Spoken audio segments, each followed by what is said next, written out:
Dave Righetti tries to save it for the American League. Again, the American League has not won an All-Star game in a National League park since 1962.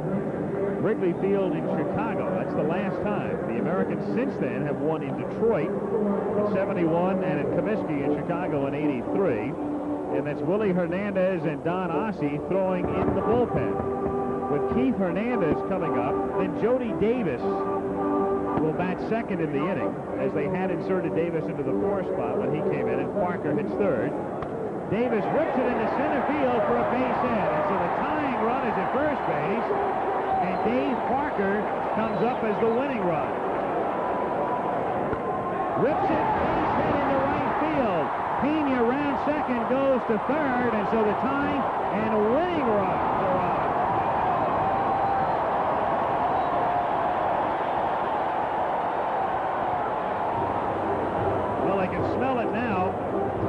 Says, give me the right-hander, not Hernandez, who started in.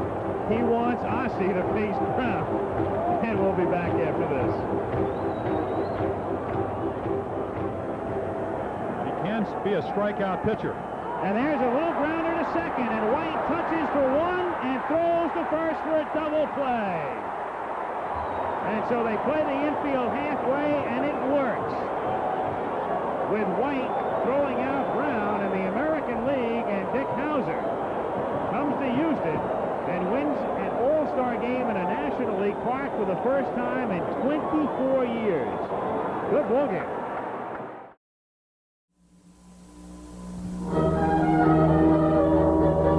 Baseball's Hall of Fame in Cooperstown.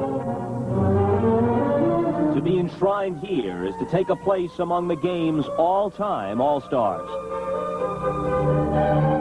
Tonight, you'll see a gallery of stars, some of whom will someday be classed among the game's great masters.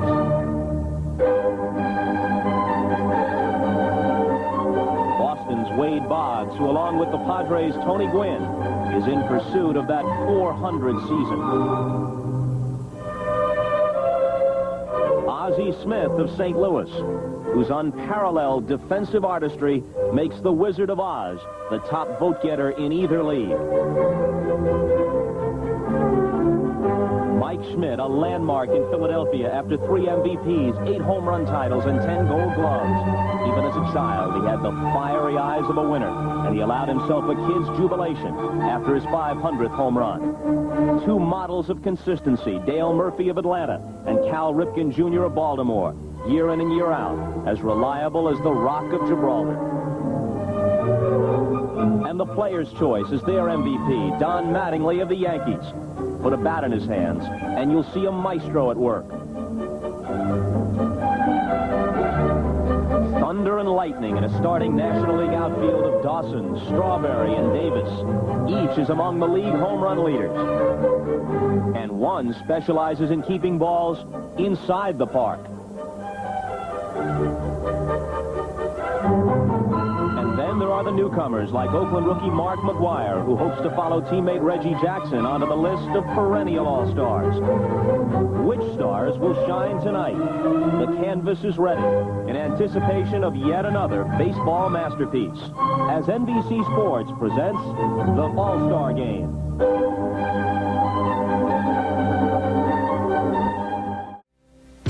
Of course, the folks in Oakland are no strangers to quality baseball. Ever since the A's came west in 1968, there have been plenty of stars to follow. Like Catfish Hunter, who threw a perfect game here in 1968. And Raleigh Fingers and the rest of that rabble-rousing band of A's of the early 70s. That team won its first World Series in 1972. And thanks to the likes of Joe Rudy, Sal Bando, and of course Reggie Jackson, they tacked on 2 more in 73 and 74 to make it 3 consecutive World Championships.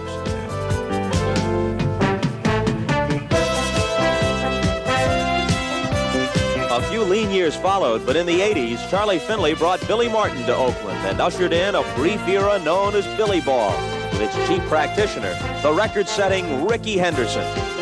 Soon after, the A's shifted from speed to power, led by Jose Canseco, 1986's Rookie of the Year, and Mark McGwire, this season's rookie sensation.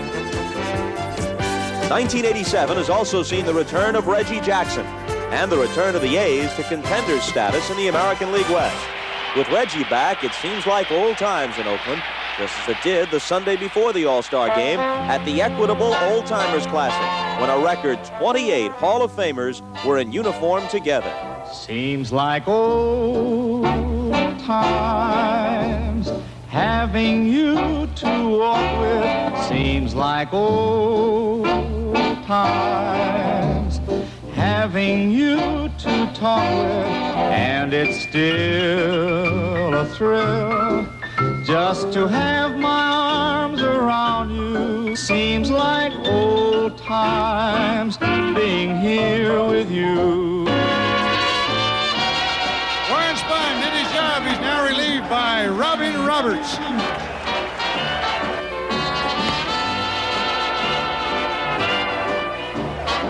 Oh, yeah, lightning-like double play.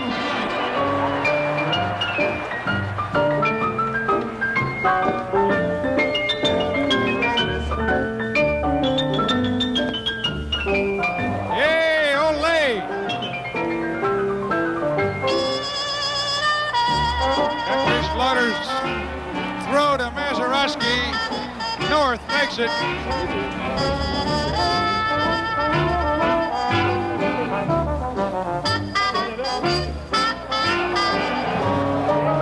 Oh, mercy. Oh, Raleigh, get after it.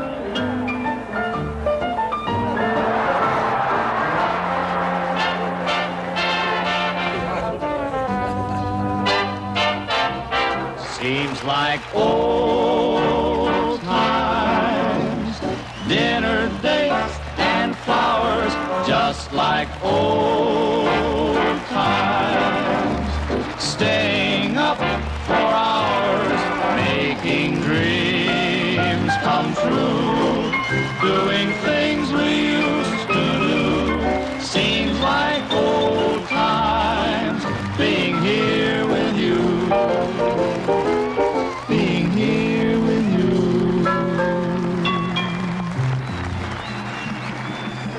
A day later, it was time for this year's All-Stars to check in and renew old acquaintances. Most of the action centered around the ball, but questions about the baseball's extra liveliness were quickly dismissed. Is the ball juiced? No more than I am, sir. We're taking everything away from the players and giving it to the balls and the bats and the wind and barometric pressures and all that stuff. Give the players some credit. The National League assembled another veteran crew, but even they were excited about playing in another All-Star game. It's just as thrilling the 10th time as it was the first time. Well, for 9 American leaguers, it is the first time, leaving one veteran a bit surprised about his senior status. Until they told me I was the oldest guy in this team, but senior statesman, I didn't know it because I don't feel it, I don't look it, I don't think it. Baseball's been kind of a swing to the younger generation anyway, so to speak. I don't want to say those guys are a bunch of old men, but it's kind of neat to see everybody is basically the same age and just go out and play and have fun. Today, the fun begins with the respective league workouts, and a stadium full of fans is on hand as the players prepare to strut their stuff.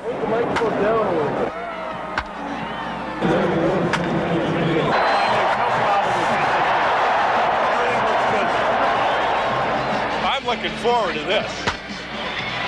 Monday is also the day for the skills contest. In the first, a catcher's accuracy throw brings a half-hearted attempt at a little one-upsmanship. And Joe West is moving in to overrule the strategic gambit of Gary Carter, who tried to stuff 5 balls into his mitt without being noticed. Next up is Matt Noakes of the Detroit Tigers. Here we go. Bullseye. Total of 10 points. But Noakes' bullseye isn't enough, as Ozzie Virgil, the catcher for the Atlanta Braves, helps the National League win the contest.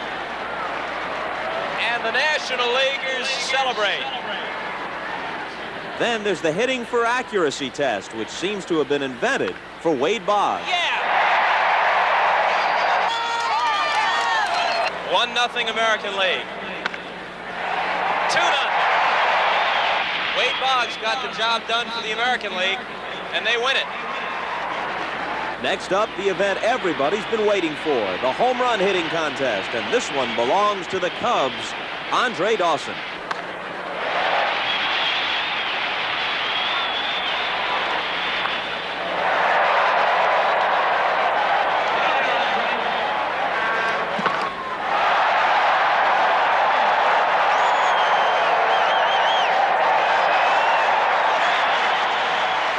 Andre goes deep 4 times to give the National League the early lead.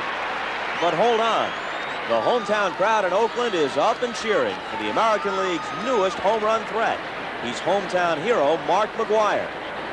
The contest isn't over yet because Mark comes into the All-Star break leading the major leagues with 33 homers, sparking speculation about his chances to surpass Roger Maris's single-season mark of 61. But what impresses everybody at this All-Star event is not only McGwire's power, but how well he's been able to handle a pressure-packed situation. Well, you have to have fun. This game could drive you crazy, you know? So I keep a good attitude towards it. I keep a funny attitude towards it. It's part of the game. You have to deal with it, so let's just have fun. Well, fun for everyone here today would be a McGwire home run. And he proceeds to give them just that.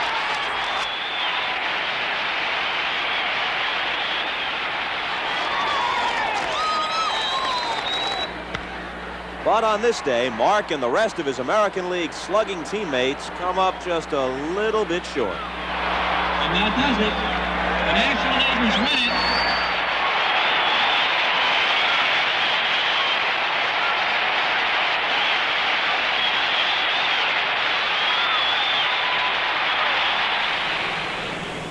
Twilight approaches in Oakland, temperature 71 degrees. A pair of past Cy Young Award winners getting ready. Mike Scott for the National League, Brett Saberhagen for the American League, as the American Leaguers try to win back-to-back All-Star games for the first time since 1957 and 58. Hello, everybody. Bob Costas, along with Marv Albert, Vin Scully, and Joe Garagiola will have the call of the game a bit later on. The All-Star Game, as always, plenty of fanfare and some controversy. Despite enjoying outstanding seasons, no Dave Smith, no Vince Coleman for the National League. Kent Herbeck and Rick Rhoden among the missing for the American League. In addition to trying to pair the list of deserving candidates, the league presidents and the managers face an additional dilemma. How to include the all-time All-Stars. Fan favorites, perhaps past their primes, but players of such presence and stature, they always add excitement. In fact, special consideration was given this year to adding Reggie Jackson for one last hurrah here in Oakland. But in the end, they said no. They have done it in the past, though, for Bench and Yaz in '83, for Pete Rose as he closed in on Ty Cobb in '85. Several times in the twilight of his career, Mickey Mantle was added to the American League squad. We asked him how he felt about that. I was put on 4 or 5 All-Star teams at the end of my career when somebody else should have been there, you know, and I don't like that. I like to see the guys that are having good years, good young kids, you know, that should be on it. It is a big thrill when you're young, you know. Instead of just making an honorary All-Star team, I like to see the guys that are doing good be there, you know, and playing. NBC Sports agrees with Mantle, and we propose a solution that wouldn't deprive a deserving player of a spot. We think baseball should take a cue from the motion picture industry. On Hollywood's biggest night, they acknowledge their legends with special awards, commemorating their entire careers rather than one specific performance. And so, the likes of Fred Astaire or Jimmy Stewart or Betty Davis have shared the stage with younger stars and often stolen the show as they were greeted with standing ovations. We think baseball should create an extra spot on the All-Star ballot, nominating each year a handful of veteran players for lifetime All-Star Achievement Awards.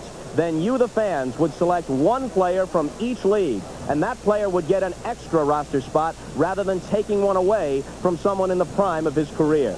After all, no sport relies on tradition and nostalgia as baseball does, and the All-Star Game in the end is really a showcase. Wouldn't it be great to see a Nolan Ryan or a Reggie Jackson on a national stage one more time, maybe for the last time?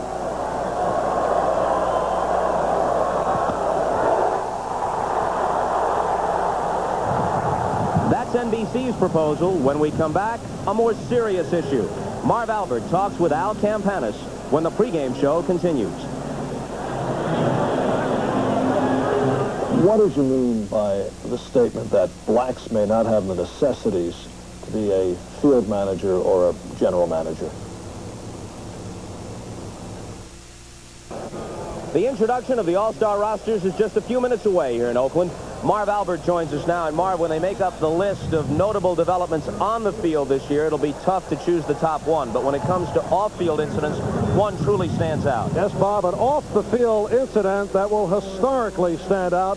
The remarks made by former Dodger Vice President Al Campanis on ABC's Nightline last April. Campanis stating that blacks do not have the necessities to become managers or general managers in baseball. Remarks that sparked a furor in all of sports, and it led to the firing of Campanis by Dodger President Peter O'Malley only 48 hours later.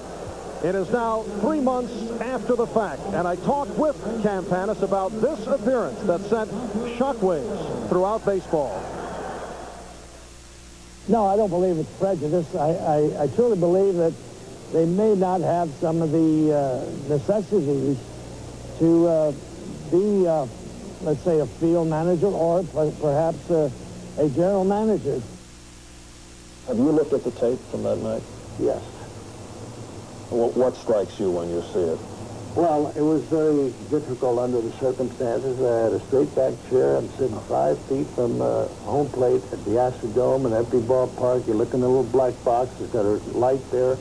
What puzzles me are the answers, because a person of your experience should not necessarily have gotten himself into that kind of bind when asked about why aren't blacks more prominent, as managers or general managers, even though you weren't prepared. Why that kind of answer, though?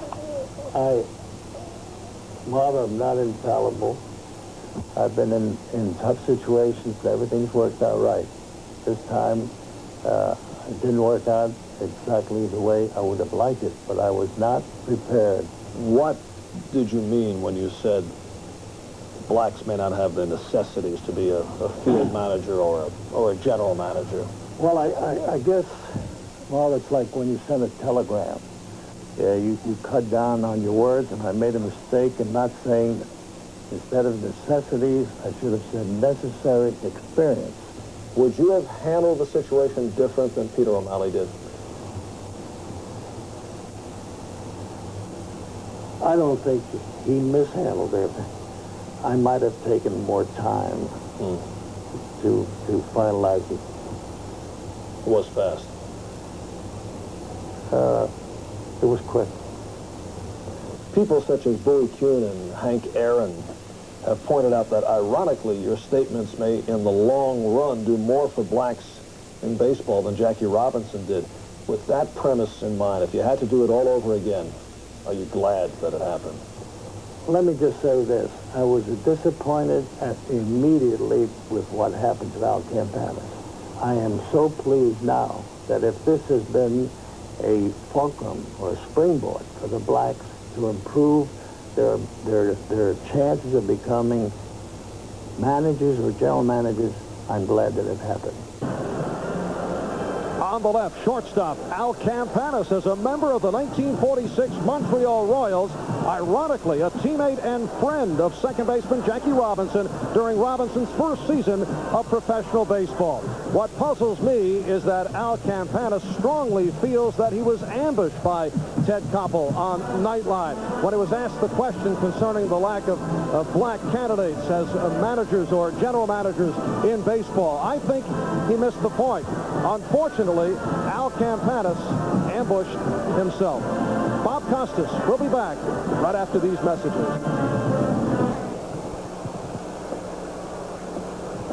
It is just about time for the introduction of the All-Star rosters. Let's go to the stadium announcer here, Roy Steele.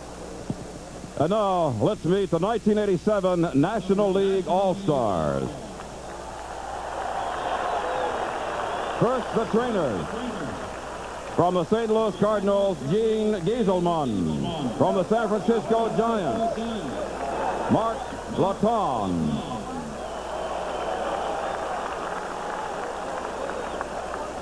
The coaches from the New York Mets, number 28, Bill Robinson. Number 30, Mel Stottlemyre. Number 51, Vern Hochheit.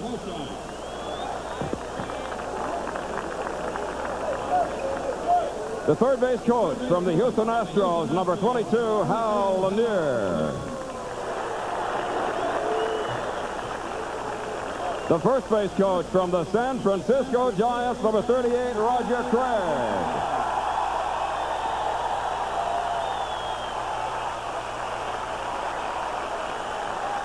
And now the non-starters from the Atlanta Braves, number 3, Dale Murphy. From the Chicago Cubs, number 40, Rick Sutcliffe.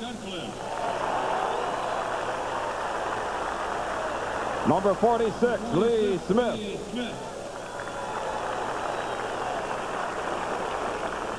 From the Cincinnati Reds, number 6, Bo Diaz.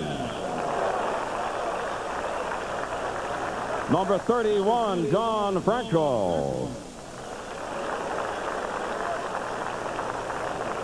From the Los Angeles Dodgers, number 28, Pedro Guerrero.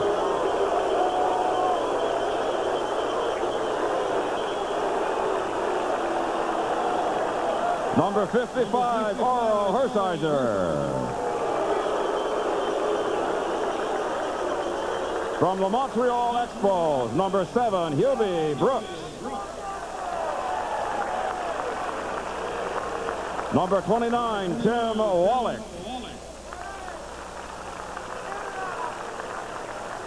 Number 30, Tim Raines.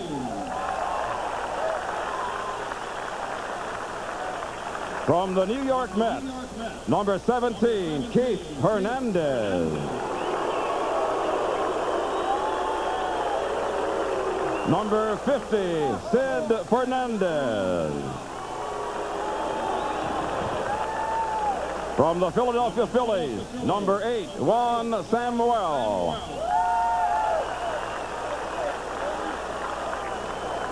Number 40, Steve Bedrosian.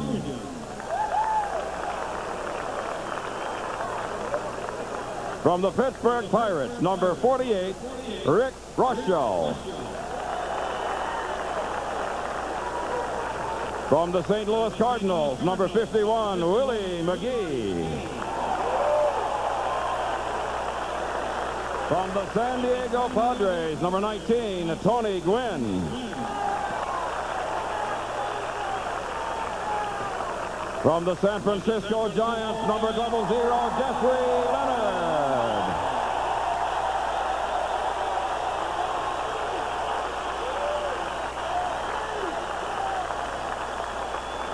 And in the bullpen from the Atlanta Braves, number 9, Ozzie Virgil.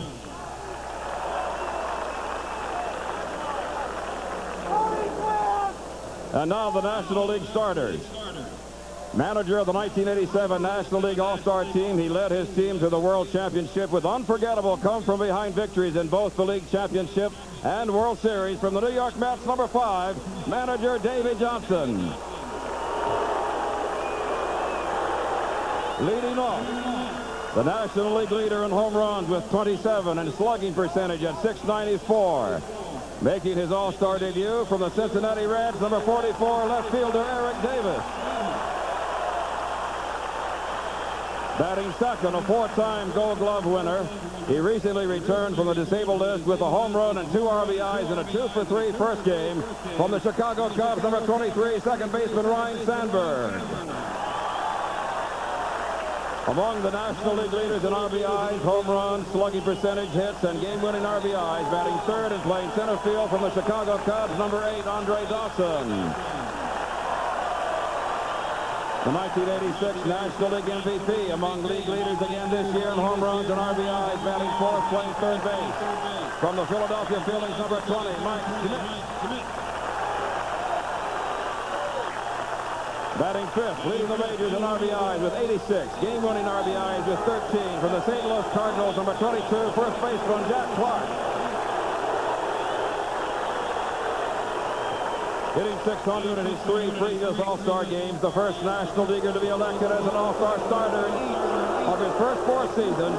Batting 6th for the New York Mets, number 18, right fielder Darryl Strawberry. Twice voted the All-Star MVP. He has hit .313 in 8 All-Star games. Batting 7th for the New York Mets, number 8, catcher Gary Carter. This year's top vote getter in the fan balloting played in his 7th All-Star game, batting 8th for the St. Louis Cardinals, number 1, shortstop Ozzie Smith. Warming up in the bullpen, batting 9th, the 1986 National League Cy Young Award winner, currently leading the National League with 148 strikeouts from the Houston Astros, number 33, pitcher Mike Scott. And now for the American League.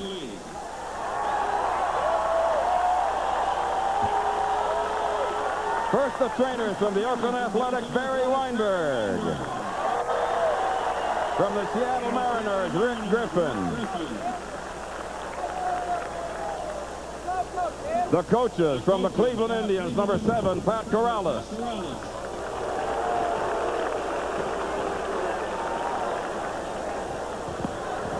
The first base coach from the Chicago White Sox, number 18, Jim Fregosi.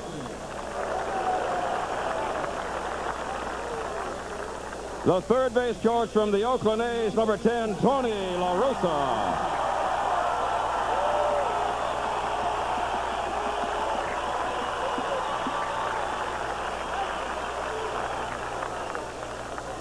In the bullpen from the Boston Red Sox, number 34, Bill Fisher.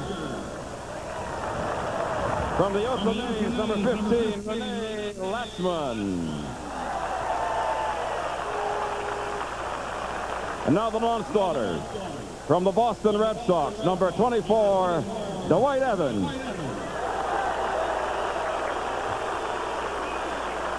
Number 47, Bruce Hurst.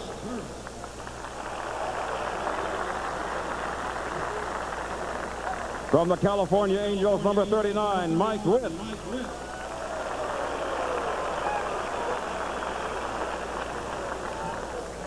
From the Chicago White Sox, number 3, Harold Baines.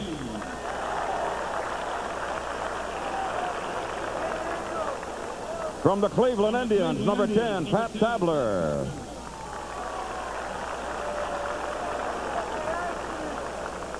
From the Detroit Tigers, number 3, Alan Trammell. Number 47, Jack Morris.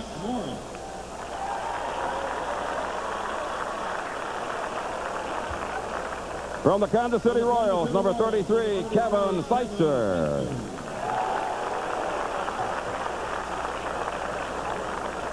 From the Milwaukee Brewers, number 37, Dan Plesac.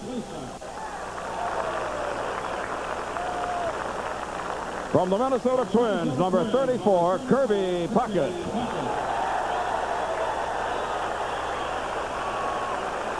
From the New York Yankees, number 19, Dave Righetti.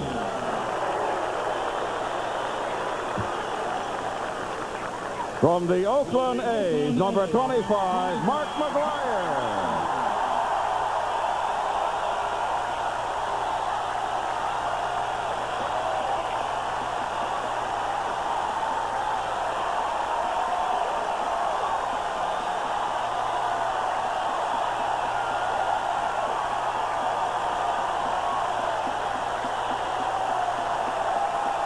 Number 50, Jay Howell.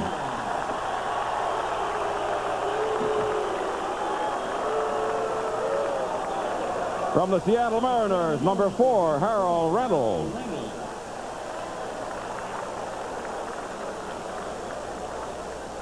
Number 12, Mark Langston.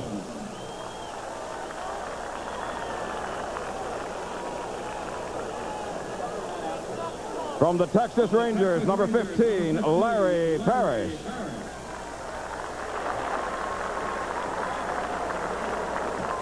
From the Toronto Blue Jays, number 1, Tony Fernandez.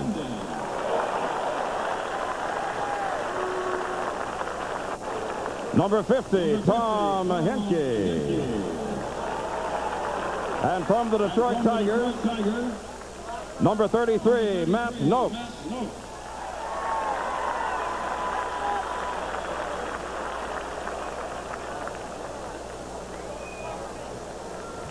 And now the American League starters. Manager of the Year in 1986, former Oakland A's skipper and current manager of the American League champion Red Sox, the American League manager John McNamara. A 7-time American League stolen base leader, he established the American League record for leadoff homers. From the New York Yankees, the center fielder number 24, Ricky Henderson.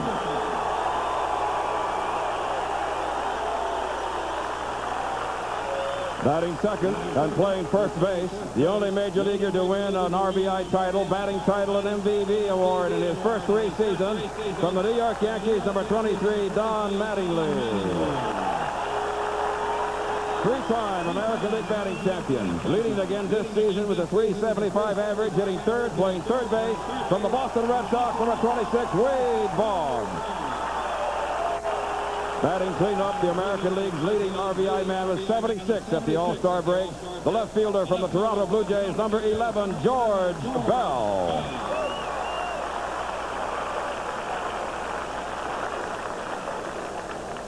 Owner of a .393 average in his 10 previous All-Star games. Batting fifth, the New York Yankees right fielder, number 31, Dave Winfield.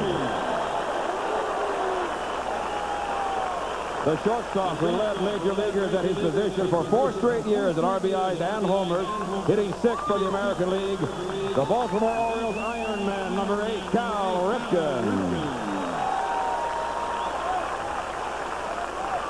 Batting seventh and entering the game with a .333 All-Star game average, also for the Baltimore Orioles, the catcher, number 15, Terry Kennedy. Yankee co-captain, hitting .309 at the All-Star break and batting 8th in this evening's game, the second baseman, number 30, Willie Randolph.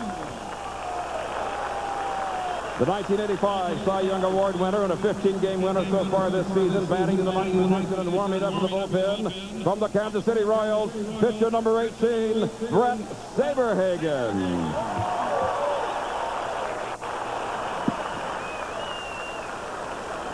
Ladies and gentlemen, baseball is honored to have 2 of its greatest players serving as honorary captains for tonight's game. The 1961 National League Rookie of the Year, he spent most of his career with the Chicago Cubs, but finished his playing days with the Oakland A's. Now a coach for the Cubs, a 1987 Hall of Fame inductee, the National League honorary captain, Billy Williams.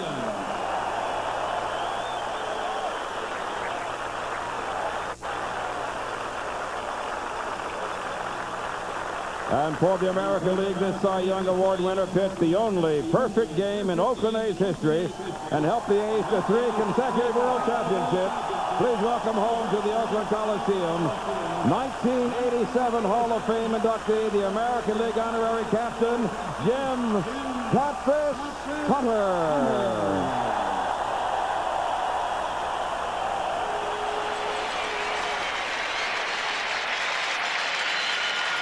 By the way, the last time these two met on an all-star field, the year was 1973, and Hunter broke his thumb trying to field a ball hit by Williams. Ladies and gentlemen, baseball recently lost a valued friend. He was the victorious manager of the 1986 American League All-Star team, skipper of the 1985 World Champion Kansas City Royals, and member of the 1961 American League All-Star team. One of baseball's most respected managers. Please observe a moment of silence in the memory of Dick Hauser.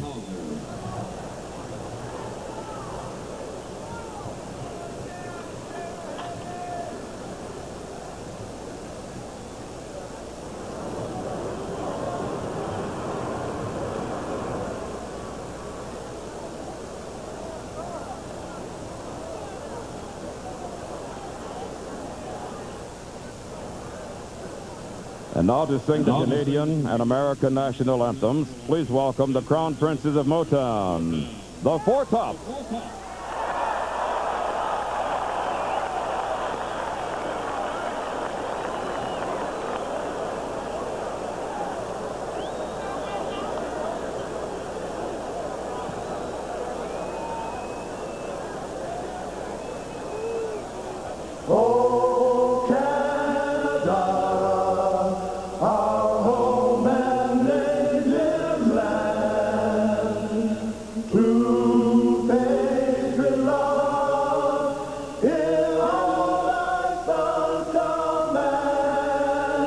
With flowing heart, we see thee ride, the true north, strong and free. From far and wide, oh Canada, we stand on guard for thee. God keep our land glorious and free. Oh Canada, we stand on guard for thee. Oh Canada, we stand on guard for thee. And now to honor America, the Star-Spangled Banner.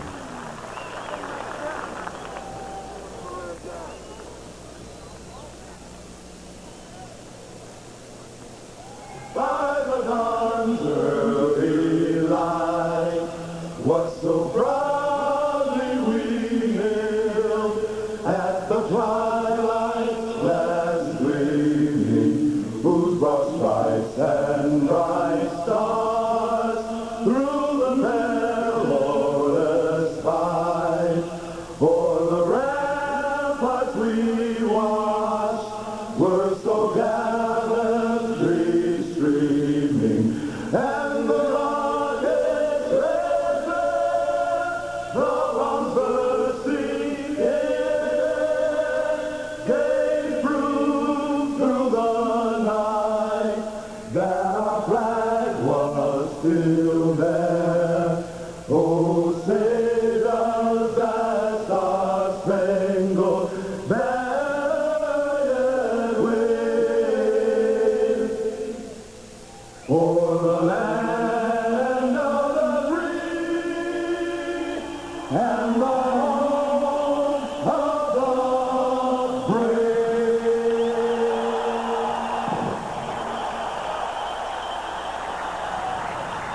In just a few moments, Eric Davis of the Reds will step into the batter's box to face Brett Saberhagen of the Royals, and the 1987 All-Star Game will be underway. Vin Scully and Joe Garagiola are standing by to call it after this from NBC News.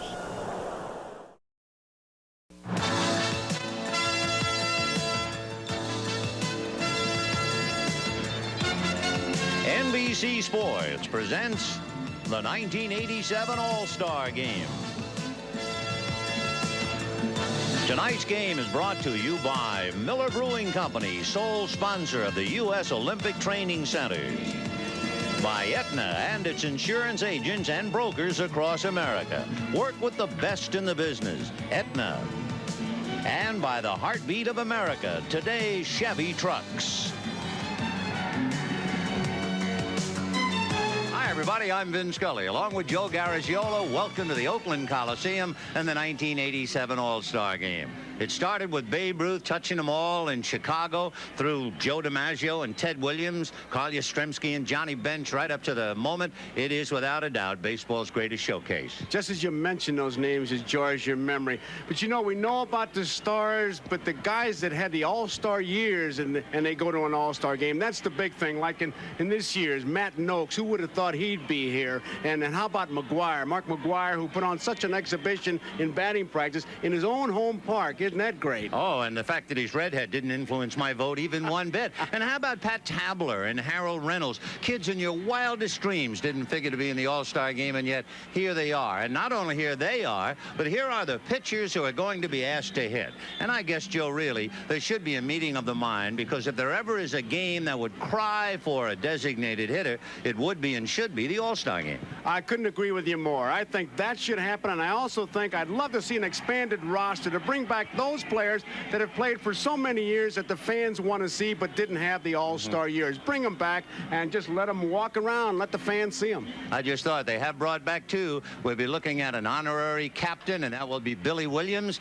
We'll be looking at Catfish Hunter in Oakland. Wow, we'll see a lot, and we'll have a lot more right after this message from Aetna and its insurance brokers and agents throughout the United States. A magnificent late afternoon, early evening here in Oakland. You can take your pick. And the American League All-Stars, the host team, take the field.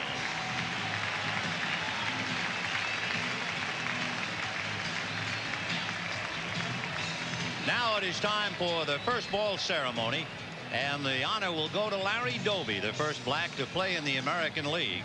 He threw out the first ball for tonight's 58th All-Star game. He was a 6-time All-Star, managed the Chicago White Sox, and of course the transition from 40 years ago, because baseball has announced that the Rookie of the Year award henceforth will be called the Jackie Robinson Rookie of the Year. So the torch was passed to this very day. Jackie Robinson to Larry Doby throwing out the first ball. It is a beautiful evening, however, maybe not if you have to come up and try and hit fastballs and sliders. It should be pointed out there have been 3 twilight games in Oakland this year, and the total batting average at twilight, 222. In the first 5 innings of the 3 twilight games here, would you believe the total batting average? 198. And how about this? There has been 1 home run given up here in those 3 twilight games. It was hit by Reggie Jackson, and the pitcher was Bret Saberhagen. High ball, center field. Wilson going back, and that ball is out of here, way back. Number 556 of his career, his 8th of the year.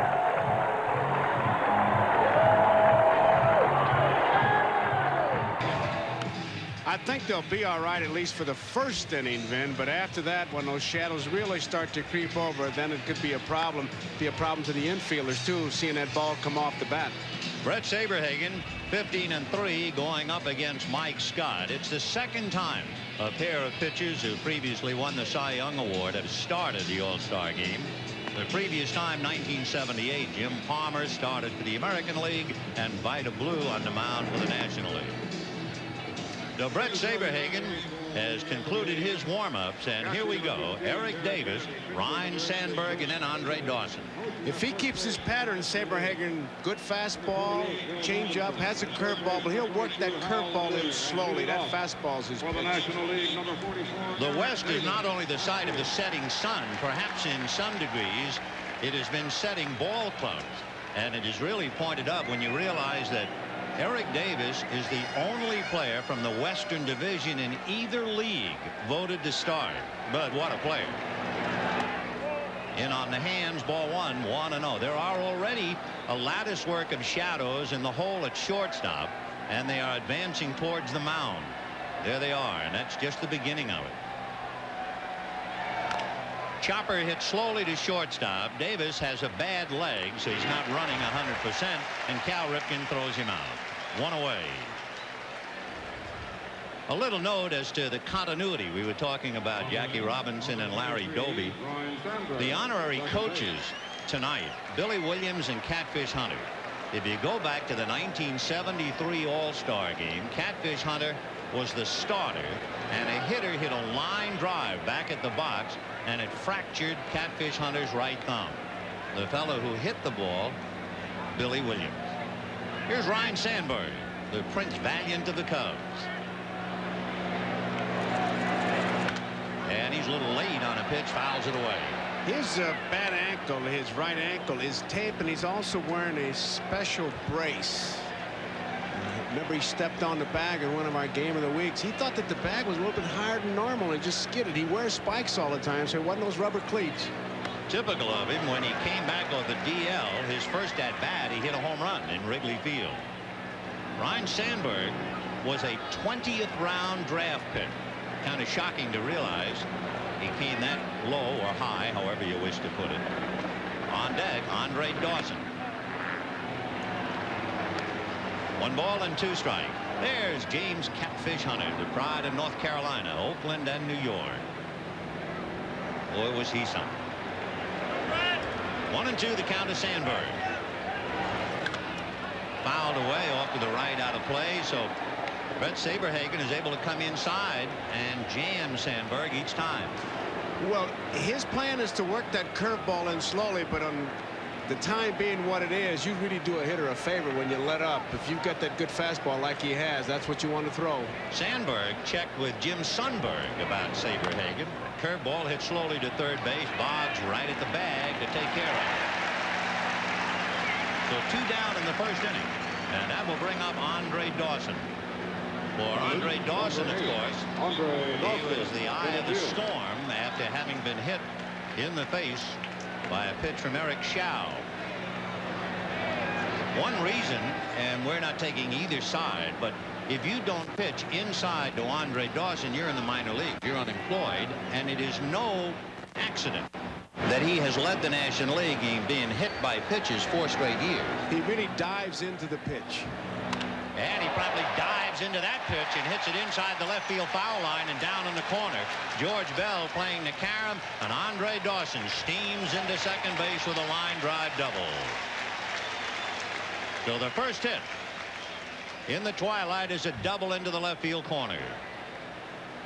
He wasn't about to let Saberhagen get ahead of him and jumps on the first pitch, a fastball. That's been the pattern on all the hitters, and he really hits it hard down the line. Mike Schmidt's another fellow that doesn't like to take a lot of pitches. He likes to get going right now, and when you do get 2 strikes on him, you do keep that ball away, but he, like Dawson, will like that ball inside. So Andre Dawson waiting to be picked up, and Mike Schmidt trying to do that, but he pops the first one in the air foul. Terry Kennedy coming over to the photographer's well, and he can't get it. That should bring up a point. When you come into Oakland Coliseum for the first time, you notice 2 things. The deep so-called power alleys in left center and right center are only 375. That makes it a small part. However, the foul line and the foul territory, probably the largest in the major leagues, the way it was, let's say, in Atlanta before they brought the stands in closer to the diamond. So that certainly takes away from the hitter, giving the defense a chance to handle foul balls. 1-1 to Mike Schmidt, who began the year with 495 home runs and hit the one he really wanted, number 500 in Pittsburgh. And he takes a shot at it. Here it goes. It is out of here. Michael Jack Schmidt with number 500, and what a spot. And it was a typical Mike Schmidt home run. No window dressing. The Phillies were losing by a run with 2 out in the 9th when he hit it. 1-2. So far, that was the best curveball he threw, and he had it in a real good spot. It was outside part of the plate. Curveball down where it should be, and Mike feels that when you hit the breaking ball, you're hitting the pitcher's pitch. So Saberhagen had him swinging at his pitch. 1 ball and 2 strikes. Saberhagen, who might very well become the youngest man ever to win his 2nd Cy Young Award. He's only 23. Check swing, little roller wide to third. Boggs is on it and throws him out. So Dawson is left at second with his double at the end of half an inning. Nationals nothing, American coming up. 32-year-old Mike Scott, last year's Cy Young Award winner, pitching to Ricky Henderson, and we better get this in a hurry. There have been 4 leadoff home runs in an all-star game. The 4, Frankie Frisch, Lou Boudreau, Willie Mays, and Joe Morgan. Of course, Henderson has a habit of doing that. In a sense, he has come home. The A's traded him to the Yankees before the '85 season. They received Jay Howell and 4 youngsters, and of course Henderson has certainly found a home at Yankee Stadium. Fastball hit up the middle there. Sandberg to backhand it and to throw him out. That'll give us a chance to tell you a little bit about Mike Scott as he tunes up. 10-5 with the league, leading the majors in strikeouts with Mark Langston. Hit that ball hard right past Scott, but Sandberg, bad ankle or not, good fielder backhands it. Makes a good play, but that's why they're here. So Ryne Sandberg takes one away from Henderson, and now here is Don Mattingly, and he hits it back off the glove of Scott. Scotty chasing it, no play, and Henderson is aboard.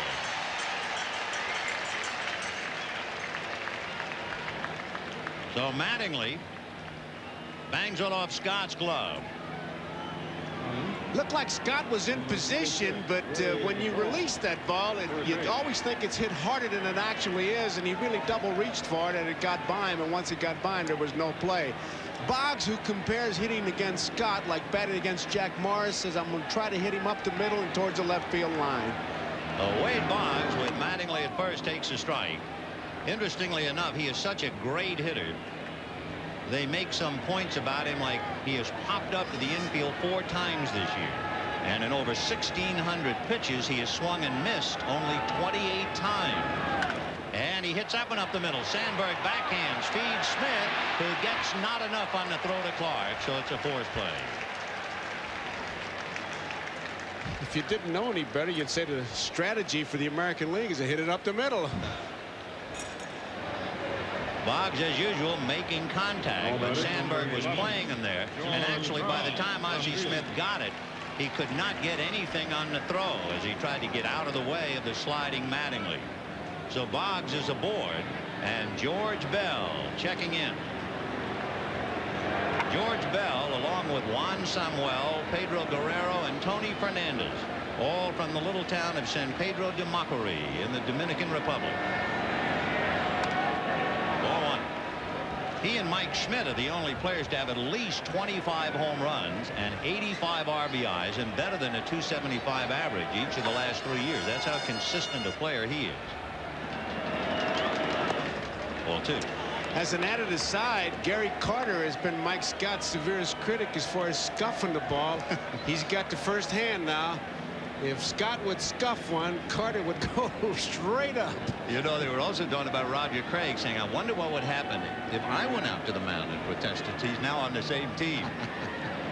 2 balls and no strikes to count. High fly ball into straightaway in shallow center. Andre Dawson and Ozzie Smith, and the Oz says he'll take it, and he does. So no runs, an infield single, and a man left. And at the end of an inning, no score.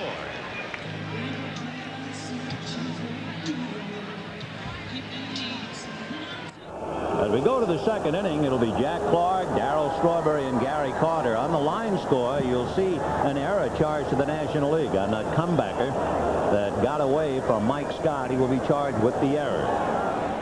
Jack Clark, in a recent series with the Giants, his old ball club, they walked him 8 times in 12 at-bats. Earlier, he had tied a National League record with 6 walks in a doubleheader. To give you an idea of the respect he has. Well, that chase the breaking ball, you can see why, because he doesn't give in to any pitcher. If it's King Kong, he's going to get 3 hard swings, and he'll chase the bad ball when you get 2 strikes, but try to get 2 strikes.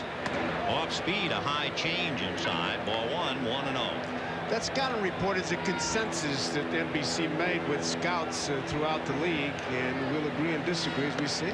Yep. Ball 2, 2-0.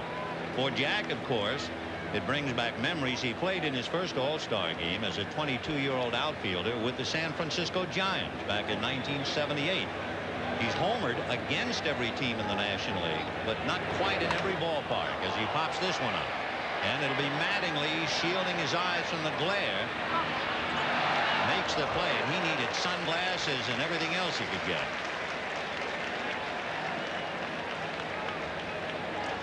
It's a high sky here. There are no clouds up there. Those little angels that help you. And Mattingly, black under his eyes, glasses, battling it all away, and finally makes the play. When Clark makes a pop fly out, it is a major league pop fly out. Though he had 1 away, and Clark goes back to the pits, and the batter is Darryl Strawberry. Ball 1. Strawberry, the only National League player to start in each of his first 4 seasons in the majors. And he's 3 for 5 in his previous games. In there, 1-1.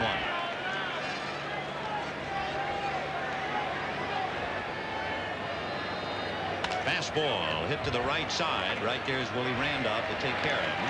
So one New Yorker rolls to the other. And with 2 down, the batter will be Gary Carter. Gary's an old hand at these things and a very successful star. He's been the MVP in 1981 and 84.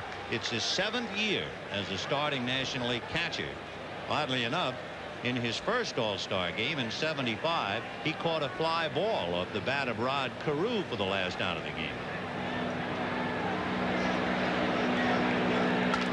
ball, grounded to short. Cal Ripken Jr. is there. That takes care of Carter and the National League. And at the end of an inning and a half, no score, and Dave Winfield, a big cannon, will be wheeled into position for the American League to start it off. No score, bottom of the second inning. Dave Winfield, Cal Ripken Jr., and then Terry Kennedy. Dave Winfield is the oldest starter for the American League. He'll be 36 in October. He is in his 11th straight All-Star game. So he doesn't have any secrets, but yet, what do the scouts have to say about Winfield? How do you pitch to him? Well, you can bet that the Nationals put their heads together. It's another one of those free swingers, and that chase bad pitches is pretty good advice, but you have to get ahead of him. I would think that Scott would really try to get a strike with that split finger fastball, and he has two of them that he throws. He starts one kind of high and let it drop in, and when he gets two strikes, he'll let that bottom drop out. So Dave Winfield leading it off here in the bottom of the second inning, no score. I guess we should have figured in a maternity ward that particular day that Dave Winfield was going to make an impact on baseball. Dave was born that fateful day when Bobby Thompson hit the home run for the Giants to beat the Dodgers October the 3rd, 1951. Shot inside third and down the line. Going into the corner together is Eric Davis, and Winfield breezing into second base with a stand-up double, and that's leading off the inning.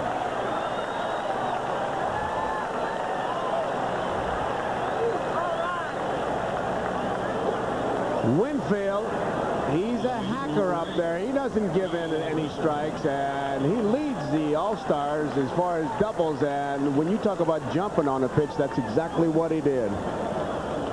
You notice Eric Davis playing left field. Andre Dawson is playing center because Eric Davis has a sore ankle. So Winfield opens up with a double, and Cal Ripken Jr. trying to pick him up. No score, bottom of the second inning. The Ripken family certainly well represented, especially now that Billy has been called up from Rochester to go along with Cal Jr. and Sr. Ball one. And of course in the Bay Area, when you talk about families on one ball club, they look across the bay to San Francisco in 1963 when you had Matty Alou, Jesus Alou, Felipe Alou. Big fella, he's 6'4". He's the tallest regular shortstop around and really put together. One ball, no strike. And he goes the other way. Leaping catch by Clark. The lob to Smith. Double play.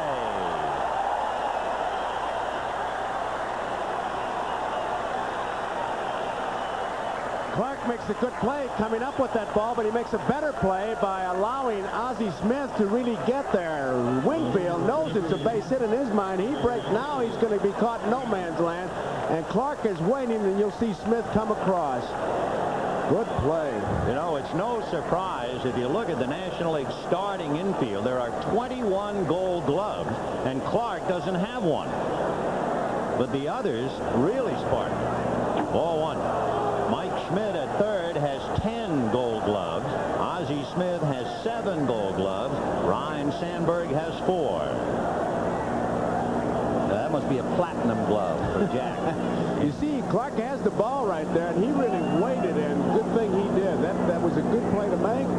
Better to wait for Smith. 1-0 the count, and Terry a little bit out in front on that one. Boy, Ozzie Smith and Sandberg really deep in the infield. You can see Terry Kennedy obviously not known for his speed, so they're really cutting down all the angles. They're way back. Smith is on the grass. Terry checks, and it's in there for a strike. And the count 1-2. And he kept it away as well, so down goes Kennedy. So no runs, 1 hit, and nobody left. At the end of 2, no score. And due up, the Wizard of Oz. We'll be back after these messages from your local station. When a baseball is hit into the land of Oz, the crowd awaits with anticipation. Anticipation of the impossible being turned in again by the Wizard. But Ozzie is more than a defensive player. He'll beat you on the base pass. He'll knock you out of the way if it's important to his team. If you need a run, the Wizard will bring it in any way he can, especially by virtue of the suicide squeeze, which he executes with perfection. He's considered one of the best base runners in the league. Take your eye off him, he'll steal home to win a game for the Cardinals. He is not considered a power hitter, but in 1985, against the Los Angeles Dodgers, Ozzie Smith recorded his first ever left-handed home run. This home run sent the St. Louis Cardinals into the World Series. It was without a doubt one of the greatest moments in Ozzie's life. But it is his defense that has made him a pioneer, for it is the things he can do with a glove that turned him into a multi-million-dollar superstar. With the whiz, the defense is the name of the game. What's the best defensive play Ozzie Smith ever made? Well, we asked him, and he said, oh, it was back when I was with San Diego. Jeff Burroughs of Atlanta was hitting, and it was a bad hop hit to my left. Now, watch what happened. Hard to believe. Almost up the middle. Now it's going to veer to his right, and he barehands it as he goes down on his knees and got up and threw him out. Strike. 0-1, Ozzie. 7 consecutive Gold Gloves. The toughest man in the National League to strike out.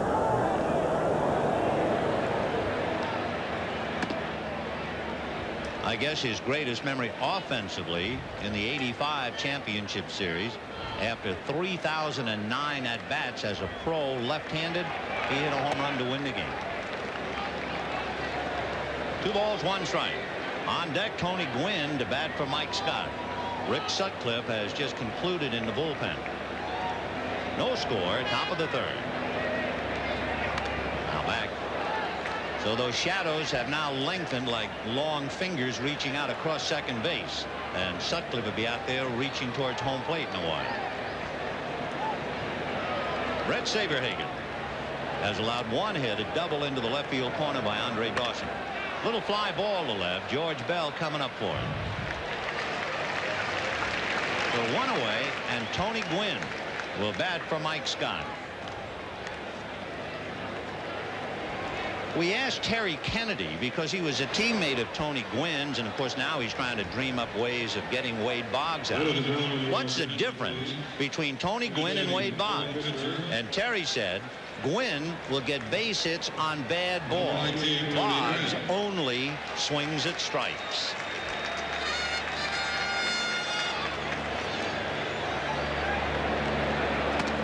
Flinches for a strike. He's another tough man to strike out. About every 21 at-bats. Ozzie Smith's about every 24. Fouled off. 0-2 the count to Tony Gwynn. 1 away. Curveball, and it's a big chopper to shortstop. Ripken takes care of it. So 2 down. Eric Davis grounded to short in the 1st inning. Eric 0 for 1. They're going to check at first base. Swing, says Dick Stello. Stello working his 2nd All-Star game. He worked back in '77. 1-1. Ground ball to 3rd. Right there is Boggs. So an easy inning. And at the end of 2.5 innings, no score, the National and the American. Let's turn the clock back on Brett Saberhagen. Here he was at 11.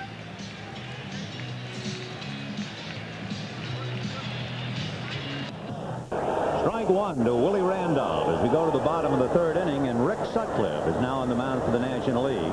Alan Trammell is on deck to hit for Brett Saberhagen. So it'll be Randolph, Trammell, and Henderson. Hit foul down the right field line, out of play. Rick Sutcliffe working on Willie Randolph.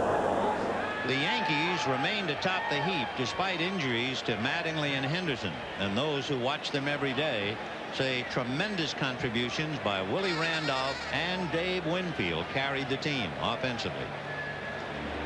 And he hits one in the air to left center. Moving over, however, is Davis to make the play. So Randolph a long out to left. 1 away, and Alan Trammell will be coming in. Rick Sutcliffe is the new pitcher at 6'7", a rather conspicuous figure.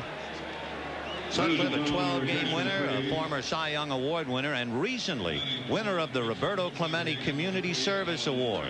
Rick donates $100,000 a year to Chicagoland charities, so a worthy recipient. Alan Trammell, solid fixture for the Detroit Tigers. Breaking ball, missing ball one. Sutcliffe is known in the trade as hooking the ball, and here's what they mean. See how he kind of crooks that his wrist and then fires it. One hopper off the glove of Ozzie Smith and on out into center field. Wouldn't you know? So Trammell off the bench. One shortstop drills it to the left of the other, and the batter will be Rickey Henderson. Here's another look. He tries to short hop it, and Ozzie just can't come up with it, and when he doesn't, it's almost news. And they also have not flashed yet base hit or error. Meanwhile, with Trammell aboard, here is Rickey Henderson. And it will be an E6.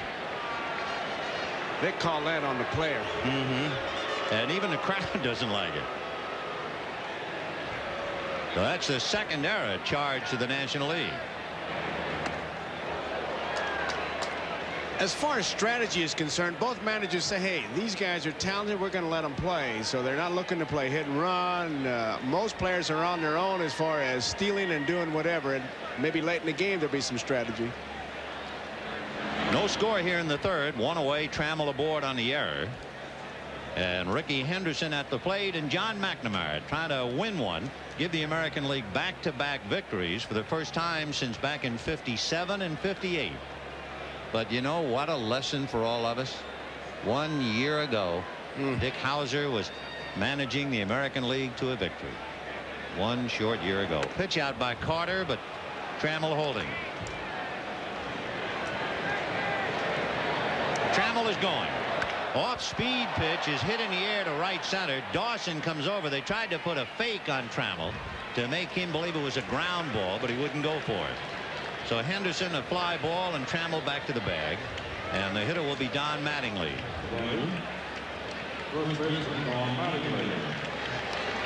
Trammell, he sees the ball away. He will not take the fake. He hears it hit. He finds the ball. He's been playing a couple games in his life, so he knows exactly what to do and easily makes it back.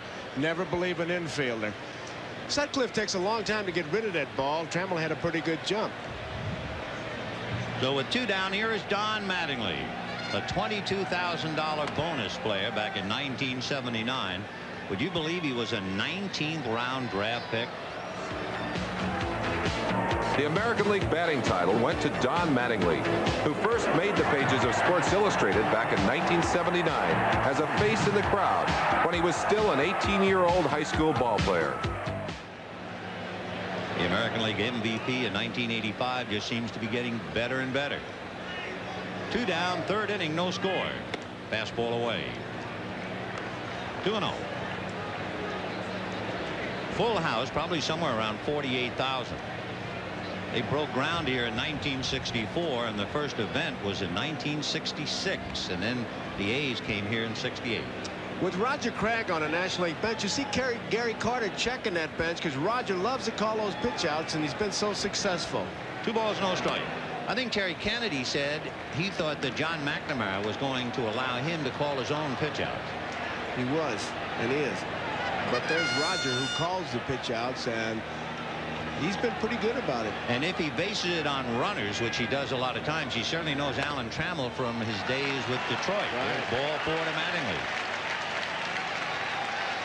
So with 2 on and 2 out, Rick Sutcliffe goes head-to-head with Wade Boggs, who hit into a force play in the first inning. Boggs, who normally takes the first pitch, he wants to get a good look at that ball. Good inside out swing, hits that ball up the middle into the left side towards the left field line. But he looks at that defense. He's got a great idea up there. It was interesting to break down Wade Boggs' batting. As far as the count is concerned, he's scary. You know, you figure you have a no ball 2 strike count on a hitter, you're really way ahead of him. But that doesn't hold up with Boggs. You know what he hits when the count goes 0-2? Over 390. Strike. Big overhand curveball. He waits on that ball, and with 2 strikes, that's why he guards it. Likes the ball inside. Willing to take a pitch or 2, that's an understatement. He likes 2 strikes, he waits on that ball, and he'll hit it to the opposite field. I hate to tell you what he hits when he's ahead in the count. How about 490? He plays a totally different game. Oh, they talked about the live ball. I said he hit 325. He was hitting bowling balls. 1-1 to Wade Boggs. Checked up. They're going to look down at third. No swing, says Vic Voltaggio. In fact, that's Cowboy Joe West of the National League at third. Vin, those shadows, as we look at that swing or not swing or whatever you want to call it, as long as you're umpiring, the shadows will start to be a factor in a minute. And he lips one in the air to Andre Dawson. Andre takes care of it, so no runs, no hits. An error, 2 left, and at the end of 3, no score.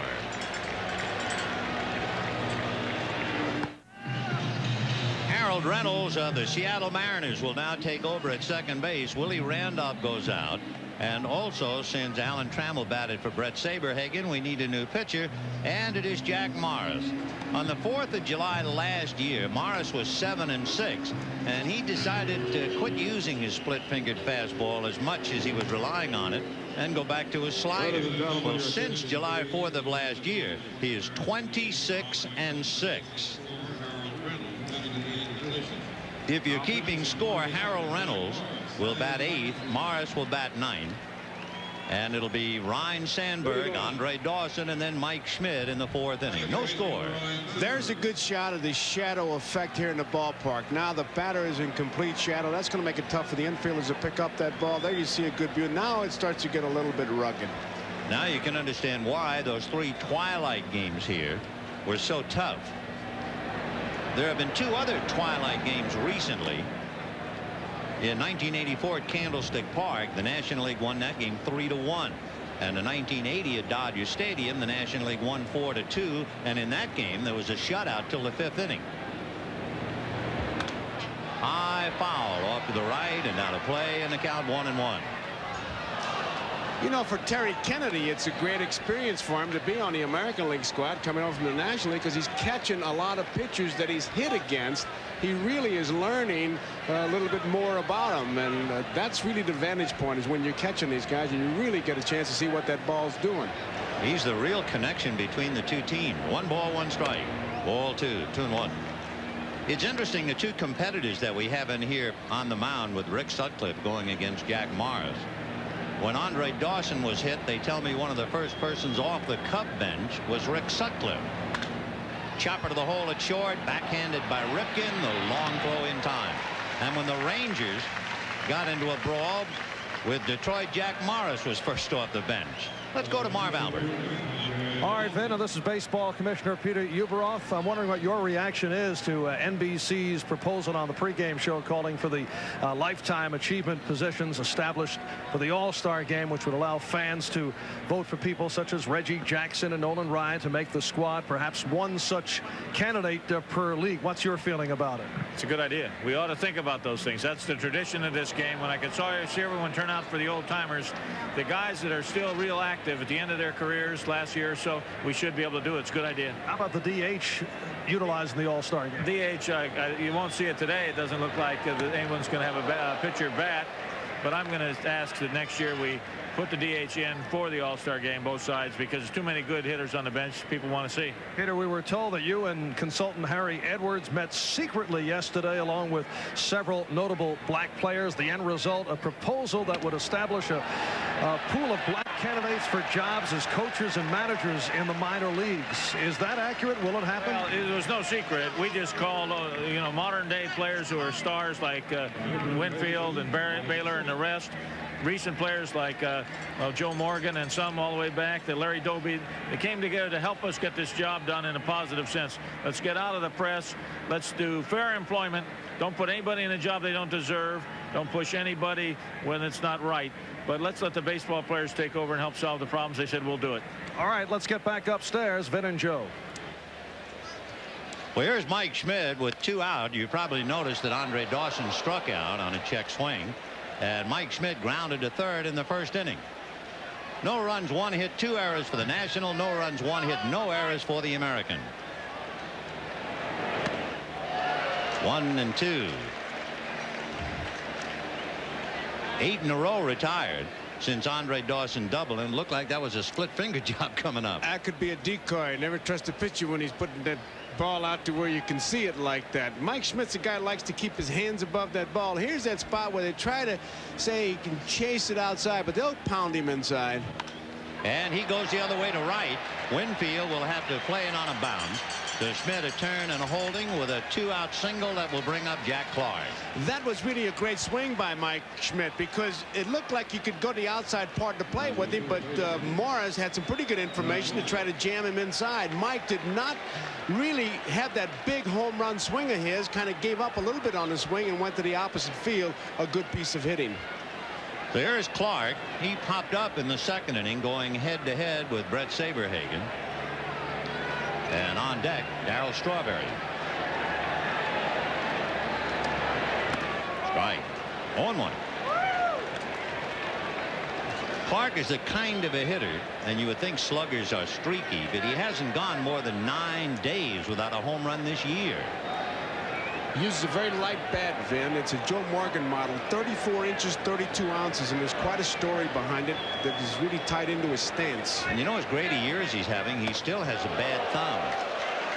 That bat is so light, and his stance, as you look at it, he stands to the plate. He doesn't stand to make a stance for the pitcher, and because the bat is so light, he has to hang in there. Now, that's why that front foot is up there. He said, I take my stance to the plate, not to the pitcher, and I have to hang in there or that light bat will pull me off the ball. And that's a new stance this year. Yes, sir. 0-2. Ball one, and there goes Mike Schmidt on a delay, and they get him with a tag by Harold Reynolds, and Schmidt can't believe it. And Vic Voltaggio, the second base umpire, right there, so he's hung out to dry. 2-4. No runs, 1 hit, nobody left, and at the end of 3.5 innings, as you take another look, no score.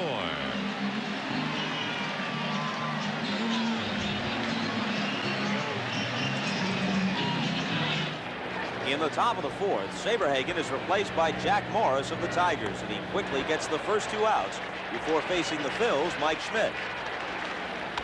And he goes the other way to right. Winfield will have to play it on a bounce. To Schmidt, a turn and a holding with a 2-out single that will bring up Jack Clark. Ball one, and there goes Mike Schmidt on a delay, and they get him with a tag by Harold Reynolds, and Schmidt can't believe it. Despite his objections, Schmidt is out, and as the game moves into the middle innings, there's still no score.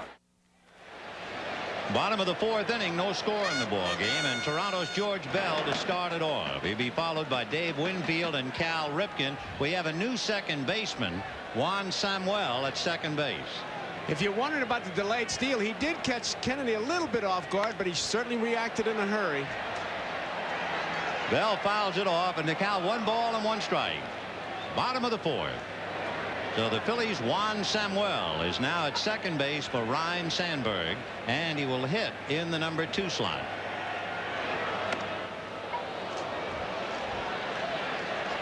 Not going to belabor the point, but the first couple innings were not bad with the shadows. Now it's when it's tough. Halfway to the mound, shadow. Those poles going across there like he's pitching from behind a bars. That's tough. Check swing and a roller up along first, hits the bag, and Clark feels it, steps on it, and that rings up the bell. 1 away.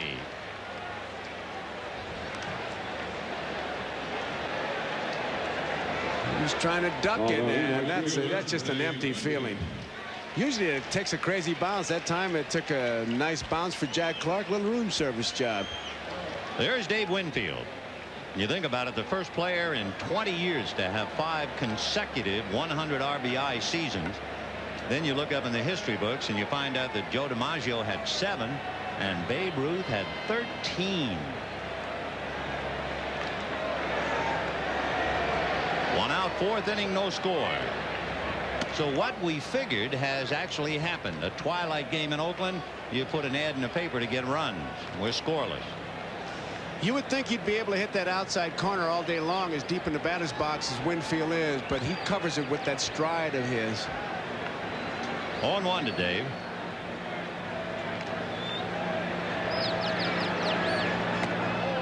Dave really was in one great spotlight, the 1981 World Series, and he had just 1 hit in 21 at-bats. But there have been some great Yankees who struggled. Babe Ruth had a bad World Series. Yogi Berra had 3 bad ones, and Mickey Mantle had a bad one in '62. It can happen to the best. A chopper to Samuel, and that takes care of Winfield. So Juan Samuel making the play at second base, and Cal Ripken Jr. coming up. You can see that ball, how dark it got, and that's what the batter's up against as it goes from sunlight to darkness. Samuel makes a nice play throwing off balance. I always marvel at that when you're running away from the base you have to throw to, and they throw those strikes. So a good play, especially just coming in the game by Juan Samuel. And here's Cal Ripken.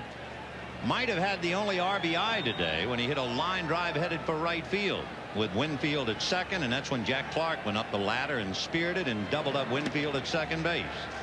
Good as it just me, but all these hitters seem to be so deep in the batter's box and away.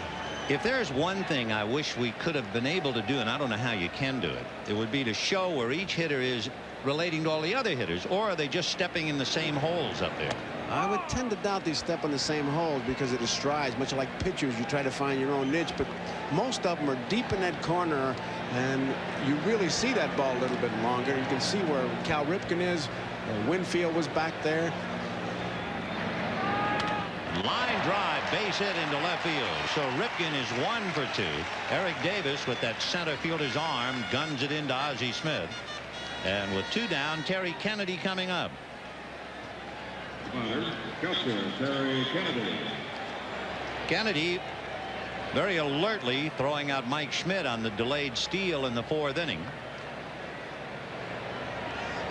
Terry's only the 2nd catcher to start an all-star game for both leagues. Ted Simmons did it for the Cardinals and the Brewers. You might remember Terry started in '85 when Gary Carter was hurt.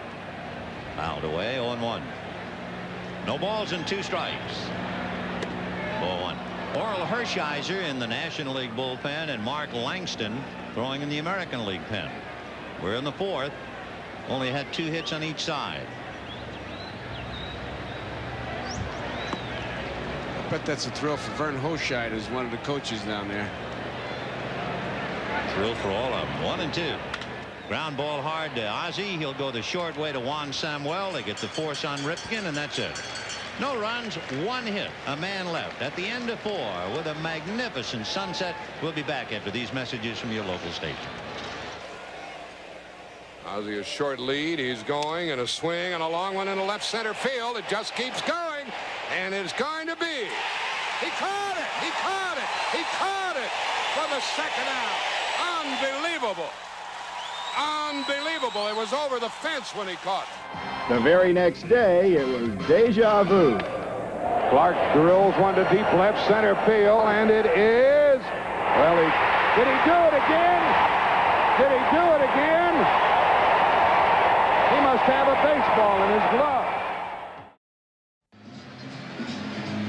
Pictures from the Goodyear Blimp Columbia from Los Angeles, California. The pilot is Captain Nick Nicolari from Stamford, Connecticut. It's the 51st year a Goodyear Blimp has appeared at an all-star game, just sailing serenely above it all. And look what you can see from up there. And Vin, that shadow of the pitcher is really a factor too. That really says it all about the difficulty right about now. And this is what they were talking about. Halfway to the mound, the pitcher's shadow is there. The light standards not ideal conditions. Well, here's Jack Clark. If you look up, you see that Clark has 26 home runs and 86 RBIs. He should have 29. He hit a home run against the Dodgers, and it was rained out. And he hit 2 home runs that were turned into outs on miracle catches by Eric Davis. So he's even better than his numbers. He popped up in the 2nd inning. Boy, does he love that ball up in there. You cannot shoot a fastball by him. I agree with those who say he has the best bat speed of anybody in the major leagues. He just doesn't get cheated. 0-1 to count to Jack. Off speed, slow freight, just outside. 1 ball, 1 strike. Jack Morris, one of the premier pitchers in the game, the pride of Detroit. Fastball in there, so he's given him the store, and the count 1-2.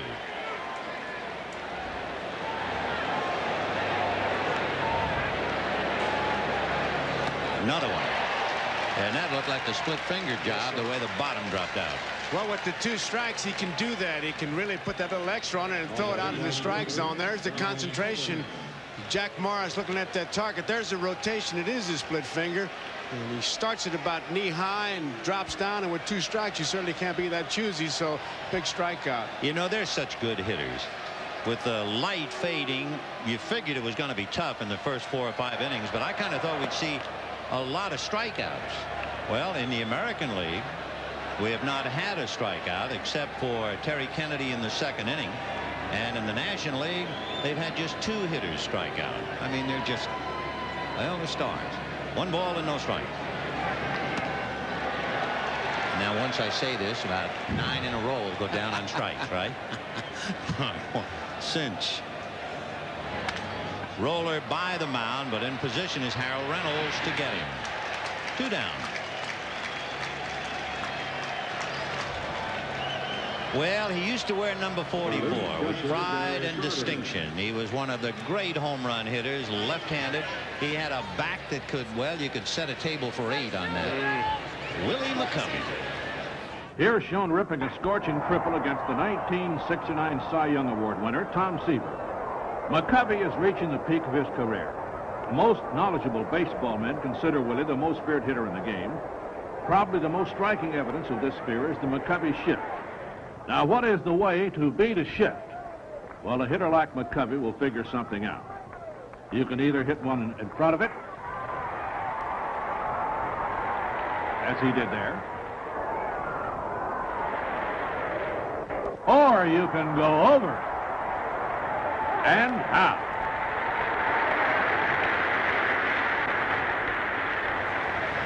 Gary Carter at the plate grounded to short in the 2nd inning. Gary 0 for 1.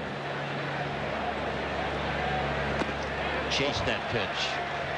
That was the split finger, and Gary's going to ask you about it. What was that?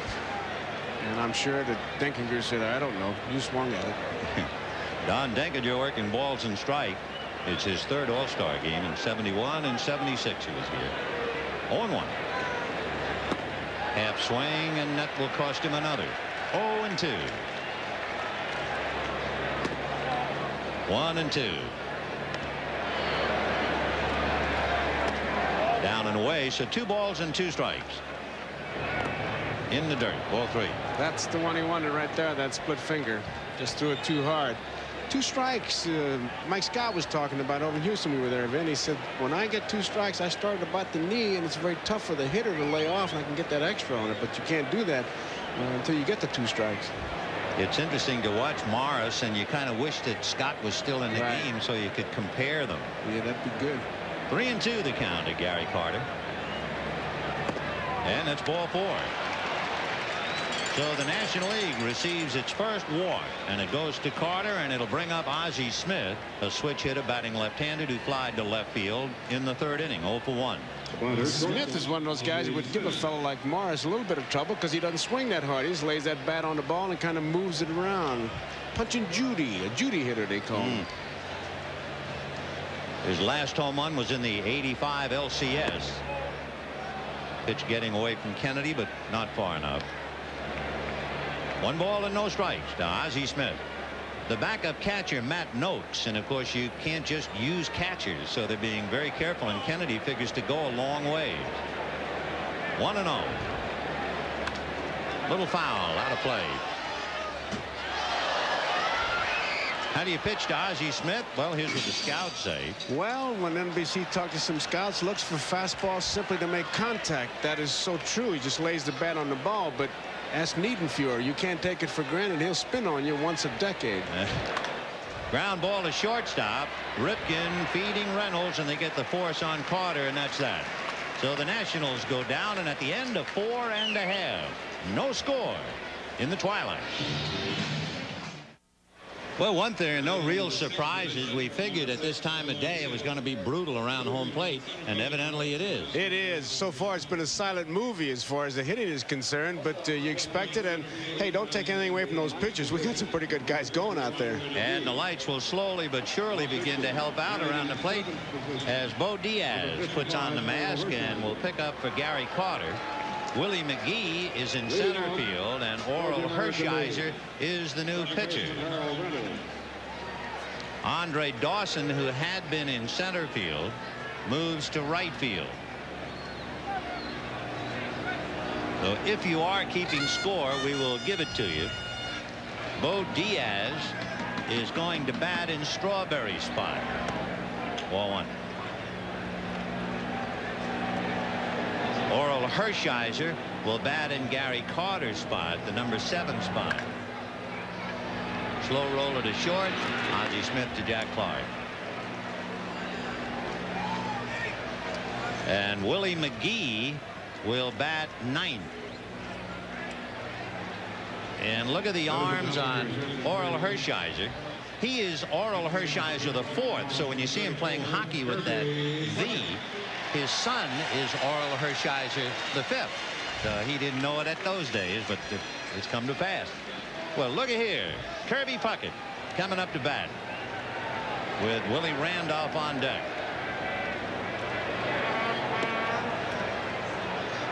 Very personable young man, Kirby. I was sitting with him and I said to him, what's the most often asked question? He said, every day somebody says, how could a little man hit the ball so hard? Well, you put the bat on the ball, you're going to hit it hard, he says. He's really a surprising power hitter. He is.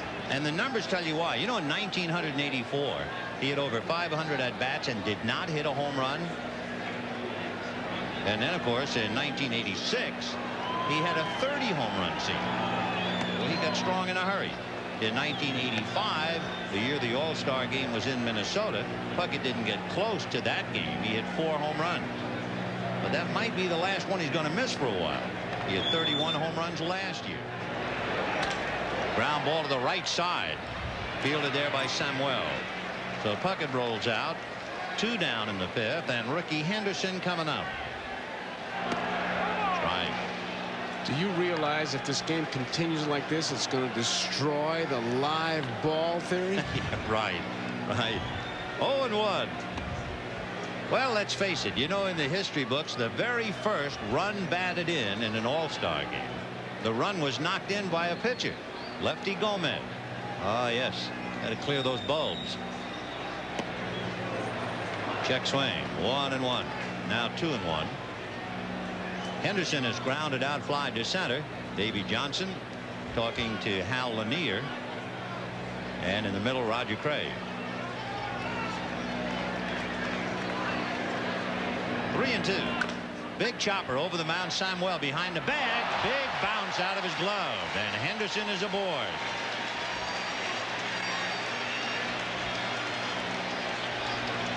It was going to be a close play because once he gets over Hershiser's head, it's going to be a tough play for Samuel. And he knows that he's got a tough play, but when he doesn't come up with it, forget about it. We'll see how they rule it. For Samuel, he has committed the most errors of any member of the National League team. So I'm sure his Marching and Chowder Society in Philadelphia is hoping that it will be a hit, and it is a hit. And in a nothing ball game, he may be running now. He's on his own. They've pretty much turned his ball club loose because of the great talent that they have. So, but you would have to watch for Henderson to maybe take off. He has 25 stolen bases this year. That's a far cry from his days here in Oakland. Show you what kind of a year Henderson had the year he set the record. By the All-Star game, he had 84 stolen bases that year. You can imagine such a thing. 1 ball and no strike. And very close. He's getting a sign, Diaz is, from Craig. I have to bet on that, to throw over there. That second time he made it very close because it was a better move. You can see Diaz constantly looking over. You saw him motion. You see who's in the first base coaching box now. When the game started, Jim Fregosi and Tony La Russa were the coaches, but there he is, Catfish Hunter, coaching at first and in a very important time. Got a pitch out going, I'll bet you. They pitch out and he's not going. Why'd you say that? You just can feel it. Juan Samuel on the edge of the infield, way off to his right. So the right side of the infield is kind of open with Clark on the bag. 3-0 the count, and Mattingly has taken a long look to see if they'll give him the green light. You can bet he'll get the giant-sized green light if he likes it. And he took a look at ball 4. So Hershiser gives up an infield single, now a walk with 2 out. And he has the distinct pleasure of pitching to Wade Boggs after walking Mattingly. Now the infield is pretty much in shade. The sunshine, as you can see, between first and second, and then from left center all the way around to the right field foul pole. So in a sense, the hitters now see better. The contrast is not quite so much. Boggs hit into a force play, fly to center. Look at those numbers. Constant improvement. Strike. 0-1.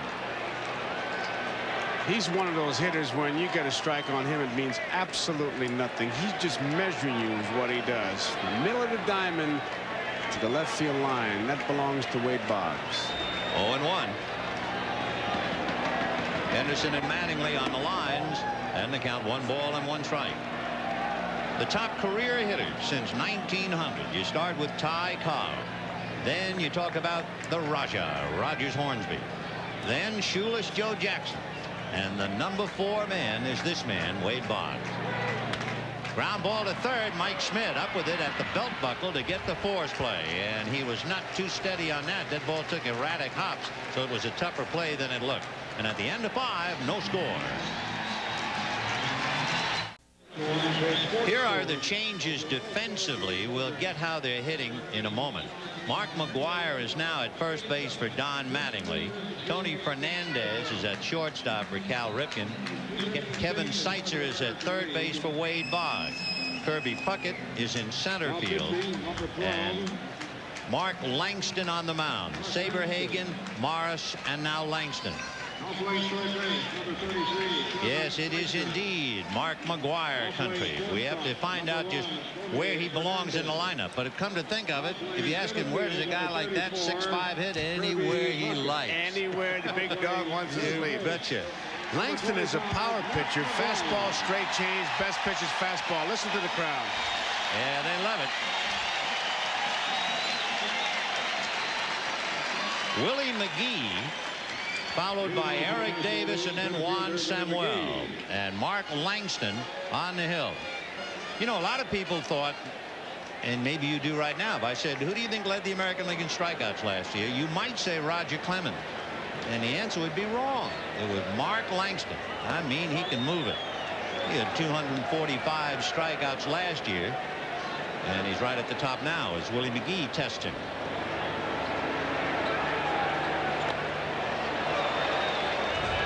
That's what Willie will do. He'll chase that bad ball, and Langston probably will try to make him chase another one and keep it right there. He's quickly in front with 2 strikes. 0-2. Breaking ball wrinkled outside. Ball 1, 1-2. And he thumbs one to the right side. Reynolds waits for the hop to get him. 1 down. We told you about Eric Davis fielding, so we asked Eric, you've made a lot of great catches. What are your best? Well, he reeled off a couple. This one against Darryl Strawberry at Shea Stadium in New York. Up the ladder. Home run gone. He caught it up there at Riverfront. And again at Riverfront. 2 against Jack Clark. 1 against Jim Morrison of Pittsburgh. And 1 by Darryl Strawberry. That's this man, Eric Davis. An 8th round draft pick. So there were a lot of people who didn't think he was going to make it. And I think everybody agrees with Pete Rose. Don Sutton, a pitcher of the Angels, had a good line about it. He said the pitchers are going to have to throw the eyewash ball to get the red out. I paused so we would not have a commercial. I was trying to think. Kind of eyewash. Fake me out a little bit there. I know I did. 0-2. 1 ball and 2 strikes to Eric Davis. Get the red out. That goes right next to Days of Wine and Rojas. In there. See you later. I was going to say got him looking, but I don't know how much looking you can do down there at the plate. Or maybe it's just you can't see too well. Take another look at it. He's a power pitcher, throws the curveball, and there's not much you can do. Denkinger very sure of that. Well, look at him pull that chain.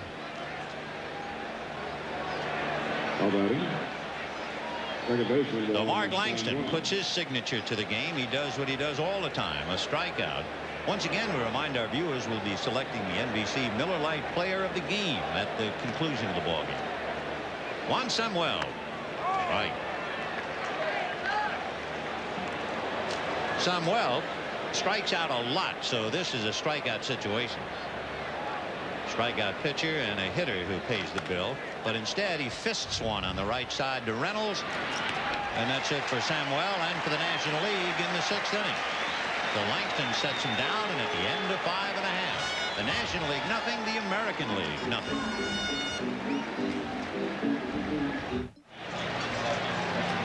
Bottom of the 6th inning, no score in the ballgame. George Bell, Dave Winfield, and Tony Fernandez, and let's get things straight. Tim Raines is in the leadoff spot in left field. Davis is out. Tim Wallach is now at third base for Mike Schmidt, hitting in the number 4 spot. Right. Balloon on the grass in shallow right field.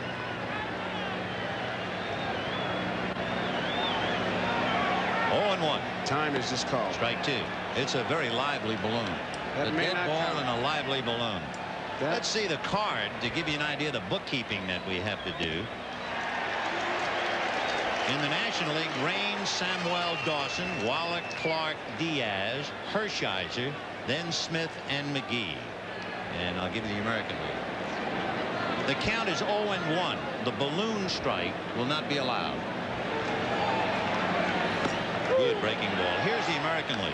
McGuire in the leadoff spot. Kevin Seitzer. Then the pitcher Mark Langston hitting third. Then Bell, Winfield, Fernandez, Kennedy, Reynolds, and Puckett. Breaking ball chopped to third. Wallach right at the bag. That takes care of Bell. 1 away. Paid attendance over 49,000. Big crowd. It is the largest crowd ever. There you go. And of course we're talking baseball. Dave Winfield doubled into the left field corner, but was doubled off. The closest to a run was with Winfield at second. Cal Ripken hit a bullet headed for right field, and Jack Clark speared it, flipped to Ozzie Smith for a double play. In the National League bullpen, Rick Russell begins to loosen up. Breaking ball strike. 0-1. There's Rick. He would be the oldest National League. He's 38. Winfield is coming up 36. The youngest, Saberhagen, 23. Sid Fernandez in the National League, 25. Line to right. Dawson handling it. Tough play, and of course the right fielder now is bedazzled by the sunset. He really had himself a tough play. Gets a late start, but you can almost see that sigh of relief when he catches it. And once he's got it, look at him hold that glove close. That's a tough field right now. He can play anywhere. And of course, Wrigley Field is perhaps his favorite as far as the offense is concerned. But remarkable, as are all of them. And Tony Fernandez coming up. So the brilliant shortstop, who played in 163 games last year. He had 213 hits last year. That made him the #1 hitting shortstop. Foul ball. 0-1. Last year he was in the All-Star game. I guess you could say he was in the All-Star game. He didn't bat. He didn't have any chances in the field, but he was here. If you're in a team picture, you're at the All-Star game. Right. I believe it. Meanwhile, Davey Johnson is checking to see just who's available. There's a high fly ball to center. Willie McGee right there. So a quiet 6th inning for Hershiser. The American League down 1-2-3 at the end of 6. No score. We'll be back after these messages from your local station. That same year, rookie pitcher Mark Langston rose to the top of his category with a remarkable 1984 season. Langston won a team record 17 games with a 3.40 ERA. But it was what he did on the final day of the season that really made him a standout, as he went after an achievement that had been realized by an American League rookie only 3 other times. Here he is into the wind, and the 2-2 pitch on the way, and the breaking ball, swing and a miss, and he's got it! He has the American League Strikeout Championship. Mark Langston and Dwight Gooden become the first rookies in Major League history to lead their respective leagues in strikeouts. Would you believe it? My, oh, my! Andre Dawson will lead it off. And Dwight Evans is now in right field. Dave Winfield has moved over to left. And Matt Noakes is behind the plate. Ground ball hard and short, but Tony Fernandez very graceful to handle that. One away. If you are keeping score, Noakes is in Bell's spot. That's number 4. Evans is in Kennedy's spot, number 7. Here's Tim Wallach. Local boy Mark Langston. He's from Santa Clara, which is just around the corner from Oakland. He went to San Jose State, so he's at home here. Wallach, of course, from Orange County, went to Cal State Fullerton, Southern California boy. Fouled away. 1-1. Wallach hit an inside the park home run, and he was describing it to Terry Kennedy. I'd never heard this expression. He said when he rounded third and saw the coach waving him in, he said, I figured I had an easy one. I saw Diaz set up. I did my fadeaway butter slide. Just melted. Oh, you talk about melting. Wallach way out in front on that breaking ball. 1-2. What a pitch by Mark Langston. You get an idea in watching him why he strikes out so many people. 7th inning, no score. Roller foul. Just for your information, those National Leaguers not in the game yet: Keith Hernandez, Ozzie Virgil, Hubie Brooks, Pedro Guerrero, Jeff Leonard, Dale Murphy. Plenty of pitchers. We'll give you the American League availables. Got him. So down goes Wallach. Right now, let's go to Marv Albert. All right, Ben, this is Kansas City General Manager John Sherholz. John, what is your reaction to the news today that Bo Jackson has come to agreement with the LA Raiders, who'll play both baseball and football? Is there a fear that he'll get injured? Well, certainly we were disappointed to hear that news, but our concern, of course, is keeping him active in baseball.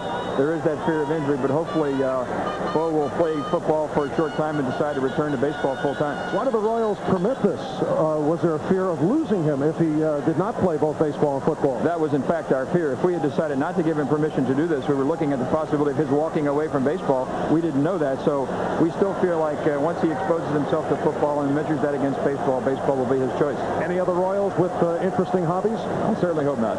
Okay, John Sherholz, Royals General Manager, back to Vin and Joe. All right, gentlemen, with 2 out in the 7th inning, Jack Clark the batter, 2 balls and no strikes. No score, 7th inning, the longest scoring drought in All-Star history. In 1968, the only 1-0 All-Star game was played. And Willie Mays scored as Willie McCovey was hitting into a double play, but that run came in the 1st inning. So we're in the 7th inning, and nothing but smoke rings up on the scoreboard. Talking about the availabilities, Harold Baines, Pat Tabler, and Larry Parrish are the remaining American leaguers, excluding pitchers, to get in the game. Boy, Clark was trying to get on the board with that swing. Before the game, the talk was, well, with all this talent, you won't have to manufacture runs. Wrong. They're going to have to start thinking about bunting and hitting and running and that kind if they're going to make a run. And that's hit down the right field line, slicing foul and out of play. 49,000 here today, the largest crowd to see a game. They tell you that the attendance for baseball is 48,219, so I assume about 1,000. Standing room only, and there is sitting room only for Mark Langston. He comes up with his 3rd strikeout. Here's another edition of 7th inning stretch. Gatorade Thirst Quencher presents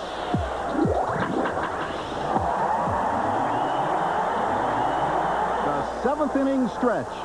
Gatorade is thirst aid for that deep down body thirst. He stands only 5'8", but has tremendous speed and always gets a good jump. Who is this Expo Whiz and 4-time stolen base king? Expos call on Tim Raines for excitement. In 1985, Raines stole 70 bases to become the first player ever with 70 or more steals 5 times. The switch-hitting outfielder also compiled a 300 batting average for his first 5 full seasons, and each year he became an all-star. Born to run, the Montreal Expos, Tim Raines. Bottom of the 7th inning, no score, and a couple of notes of irony. You know, the power surge, right, and the rabbit in the ball. Well, last year, no team hit 200. This year, 10 teams are on a 200 home run pace. Some of the individual players, the projections would show you Mark McGwire would catch Roger Maris. And yet, in their great showcase moment, 0-0 in the 7th. And a lot of changes. Rick Russell is on the mound. He will be the 4th National League pitcher. Keith Hernandez is at first. Hubie Brooks is at shortstop. And Dale Murphy is in right field. Line to left field, and that'll be a base hit. Tim Raines over the fielder. So Dwight Evans hits the first pitch into left field for a single. Rick Russell, the oldest member of the National League and therefore the oldest member in the game at 38 years old. Of course, the oldest player to ever play in an All-Star game was Satchel Paige. Bless his heart, he was 47 years, 7 days old. 1 ball and no strike to Harold Reynolds. They're going to check. No swing, no bunt, says Joe West. Looking to see if that bunt is on. Interesting for Russell. He's had trouble in the first inning in his career, especially last year. And, of course, technically, this is his first inning. The bunt hits something and goes fair. And they get him out. Hernandez was going to just play it as a foul ball and it hit a stone. And I'll tell you, that was not an easy play because the runner went to the infield side and Samuel wisely, we're almost close to foul territory. Watch this now. Now, it takes Hernandez going to let it bounce. He thinks he's going to go foul. Now, watch what happens here where Samuel makes a good play by going in foul territory. That's why they're all-stars. They can adjust to the situation. If he stays where they normally do, the ball hits the runner. See where he was running? I really wasn't. I mean, outside the 3-foot line? Yeah, way inside. Strike to Kirby Puckett. He was on the grass, I believe, on 2 or 3 strides. Imagine trying to avoid that fielder is the thing.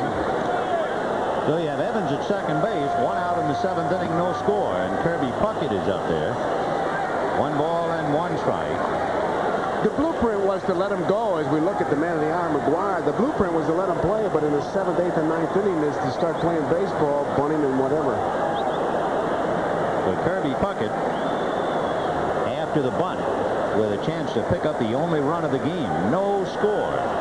Dan Plesac beginning to loosen up in the American League bullpen. Half swing, it's going to cost him a strike. That's the pitch that has kept Russell in the big leagues. Boy, is he tough on right-handers.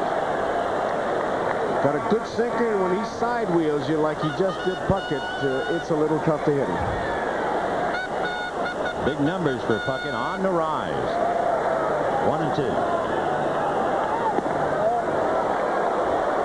Kirby Puckett, as you look at him, you might wonder about it. Just how tall is he and what does he weigh? He is listed at 5'8", 205 pounds.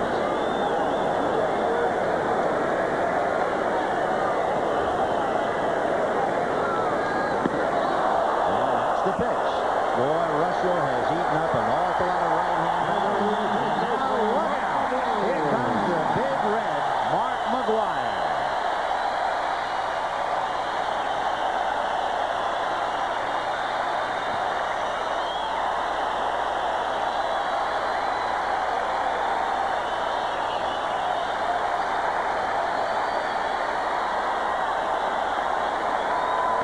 Line drive foul. The hero was really has good mechanics of hitting. When you look at his stance, he turns that toe in to remind himself to keep that front shoulder in. Both eyes looking at that pitcher in a short, compact swing. 0-1 the count to Mark McGwire. And he lifts a fly ball to deep right field. Racing over is Dale Murphy in the corner to make the catch. Tough play, just coming in, fighting the sun, an unfamiliar ballpark. And Murph makes the play, and McGwire comes up a buck short. And at the end of 7, no score. Mark McGwire's father is a dentist. Pitchers look at him like a root canal, and here's why. He's got that short, compact swing, and he just goes with that pitch. Murphy makes a good play. Getting back to McGwire, LaRusse's manager compares his swing to that of Bull Luzinski, compact with good power, and he can go to the opposite field, as he showed right there. It looked like that was going to be a great story. Oh, and how. Well, Dan Plesac now comes in out of the pen. Right now, he has the best earned run average in the American League, and Bo Diaz at the plate. Plesac 4-2, and look at that ERA. Pitching to Bo Diaz, who was a Little League player in Venezuela and never made the Little League World Series, but for good reason. His team couldn't leave because an earthquake leveled the little town in Venezuela. So he lost a chance to play in the Little League World Series, but he made it to the All-Star game. 0-2.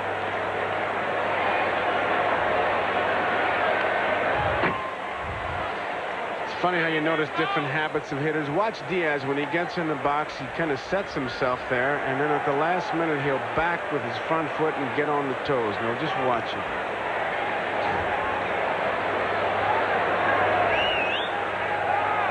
No balls, 2 strikes. There he goes. Fastball hit in the air to right field. Evans is there fighting the sun. They're really tough. Yeah, we can understand, Roy. 1 down. It's the only place where the sun is really giving the outfielders trouble, and Evans really battling it. And I must say, Vin, I got to add to the dying of a legend or a myth, the dying of the live ball. How about the slow game? This game is really moving along. Yeah, we're really flying. Here's Dale Murphy to make that tough play on the ball hit by McGwire. Checking now as we get into the 8th inning as to those players still available other than pitchers. Right. You have Ozzie Virgil, Pedro Guerrero, and Jeff Leonard. In the American League, Harold Baines, Pat Tabler, and Larry Parrish. Well, most of them are getting in, but there are still a few on the outside looking in. High fly ball down the left field line, hooking foul. Kevin Sicer backed up by Tony Fernandez, and it's Tony Fernandez making the play. What makes it such a tough play, anytime you leave fair ground going to foul, and you know you're going in the neighborhood of the bullpen, but he was on the grass. He runs Sicer off to play, and he's just so graceful in everything he does. He wasn't sure of that, but once that ball hit, those sure hands just clamped it. So Murphy is taken care of, and Hubie Brooks, the pride of Montreal, coming up. Boy, he's come a long way. Kid from down south in Los Angeles. Not too long ago, I remember when he was a rookie third baseman for the New York Mets, and he tied a National League record. He made 3 errors in an inning, and here he is in the All-Star game. He's had multi-talent. He's had his share of tough luck too with injuries. Oh yeah, bad hands. 0-1 to Hubie. Foul back. No runs, 4 hits for the American League. No runs, 2 hits for the National League. Fastball away, and he wasn't looking for it, and he's blown away. And Dan Plesac sets him down, and at the end of 7.5 in the gloaming, no score. Baseball starts again after the All-Star break. There might be a ball game coming up in your neighborhood. That's the schedule, so take a look as we turn the corner and start in the second half. There are all kinds of ways to watch the game. And there are folks in the scoreboard. One of the few manually operated scoreboards around here at the Oakland Coliseum. Ozzie Virgil will take over behind the plate. Carter, Diaz, and Virgil. That means Guerrero and Leonard are the only two players left on the National League bench. Leading off is Kevin Seitzer. There's the American League, and Harold Baines is out on deck. So he's going to be coming in a moment. So Kevin Seitzer hitting in the number 2 slot. Baines will be hitting for the pitcher, Plesac.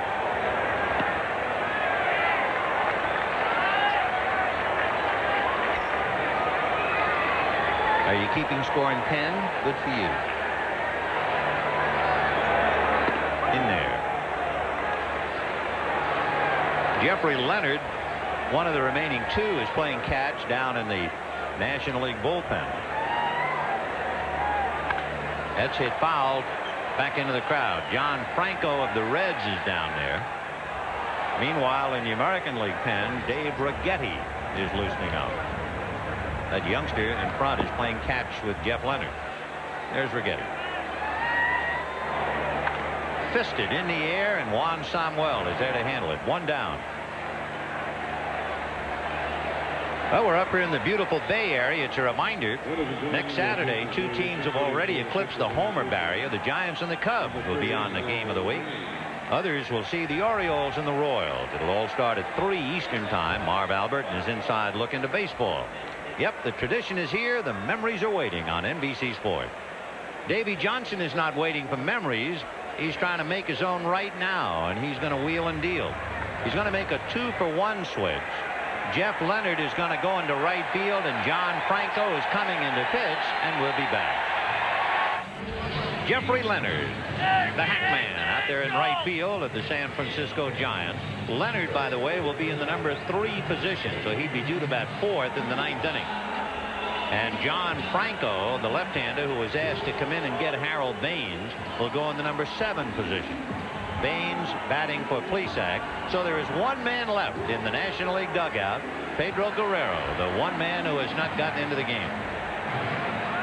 You have Tabler and Parrish, the only 2 in the American League. That's excluding pitchers. Harold Baines. I guess the managers would be our most valuable players because they showed the fans almost every player. Well, I know one thing. Davey Johnson has a math degree from Trinity University in San Antonio. He needs a computer. And here's Baines. Davey needs more than a computer, so he has Roger Craig and Mel Stottlemyre, among others. Baines pops it up. Samuel looking, calling, and makes the play. 2 down in the 8th inning. And Matt Noakes, a left-hand batter, will be coming up. John Franco. Boy, what a boost he has given the Cincinnati Reds. As he faces Matt Noakes, interesting thought. Franco didn't allow a run until the 40th game of the season. And it came on Bob Dunier's wind-blown home run at Wrigley Field. Fastball hit right down on Noakes' foot. A timeout, 0-1. It's been Saberhagen, Morris, Langston, and Plesac, and we're going to see Righetti, Scott, Sutcliffe, Hershiser, Ruschel, and Franco. 2-2. He opens him up pretty good, boy. He put some seal beams out there. Just think, Sparky Anderson had 2 catchers, Johnny Bench and Lance Parrish. Now he's breaking in Matt Noakes. Fly ball to Tim Raines. So they're still groping their way through 8, and Pedro Guerrero is still waiting for a call. And at the end of 8, as we look at the odd man out, no score. We're going to the 9th inning here at the Oakland Coliseum. No score, and Dave Righetti will come in. The lights are on. And as we look at our Goodyear blimp, gives a chance to pause and reflect on where we are this year And where those teams were atop the heap last year are now. Look at the fall off. The Mets, a swing of 22.5 games. The Astros, they dropped by 4. The Red Sox, a 20.5 game swing. And the Angels, 4.5. And of course they roll up their sleeves and go to work right after the Stars.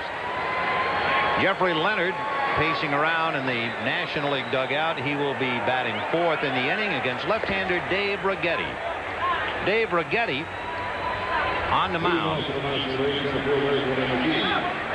Righetti is a native of San Jose. Went to San Jose City College. Might remember he threw a no-hitter on July 4th against the Red Sox back in 1983. He worked briefly 2/3 of an inning in last year's All-Star game. You might not realize it. He's been around a while. As a rookie, he started Game 3 of the '81 World Series against another rookie, Fernando Valenzuela. Righetti didn't have a decision. '83 was the no-hitter, and '86 an all-time big league record for saves. Well, he puts all that on the line against Willie McGee, Tim Raines, and Juan Samuel. Kevin Sizer right at the bag at 3rd. In the event McGee is thinking bunt, and even McGuire now shortens up at 1st. Outfield fanned out.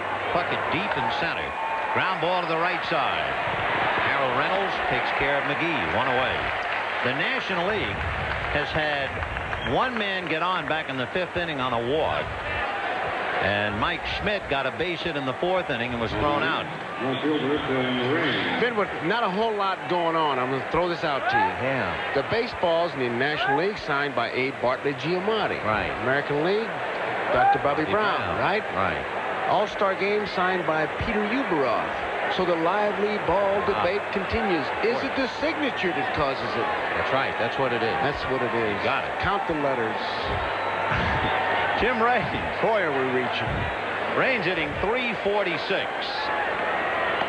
During the regular year, he takes a hook for ball 1. It's your fault. It's your fault. It's mine. Shorten your name, Peter. It won't be as line. Who was that masked stranger? 1 ball, 1 strike.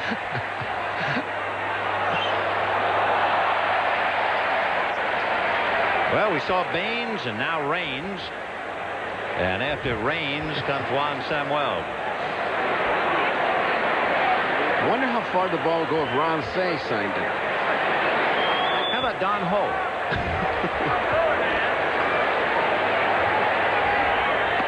Oh, good pitch. Oh. No way he could do anything but just take it.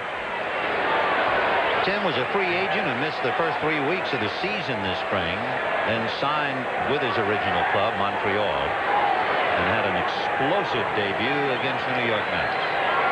And with Tim Raines coming up, Raines has 2 singles, a triple, a walk, a stolen base. He has scored twice, and the only time they got him was a dazzling play by Tim Tuffle. What a day he's had, and now he has a chance to really take things in charge. High drive into deep left field. McReynolds watching. Would you believe a grand slam for Tim Raines? That has to be one of the most incredible stories of the year in any sport. The first day back. 3-2 to Tim. Fastball hammered to center. Base hit. The first National League hit since the 4th inning. The last American League hit was in the 7th. So in the 9th, the National League gets a premier base runner aboard, and Juan Samuel and Jeff Leonard back-to-back coming up. Davey Johnson talked about having a squad that you don't have to manufacture runs, but I think that's all out the window. They're going to try to manufacture that run because they've certainly got the ingredients with Samuel in that batter's box and Raines on at first base. The only problem, as we said, if they're thinking of putting a play on, is the fact Raines knows that that's not really a contact hitter at the plate in Samuel. Ball 1. It'll be a straight steal for Raines if they decide to go and just let Samuel do what he has to do. Noakes trying to get some help.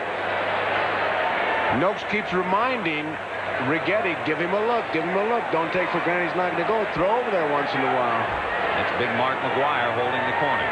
And there he goes. They got him picked off. McGwire throws in the dirt into left field, and Raines is on his way to third. Mark McGwire, who almost hit a 2-run home run, now makes that throw into left field, and Raines, the possible only run of the game, is 90 feet away.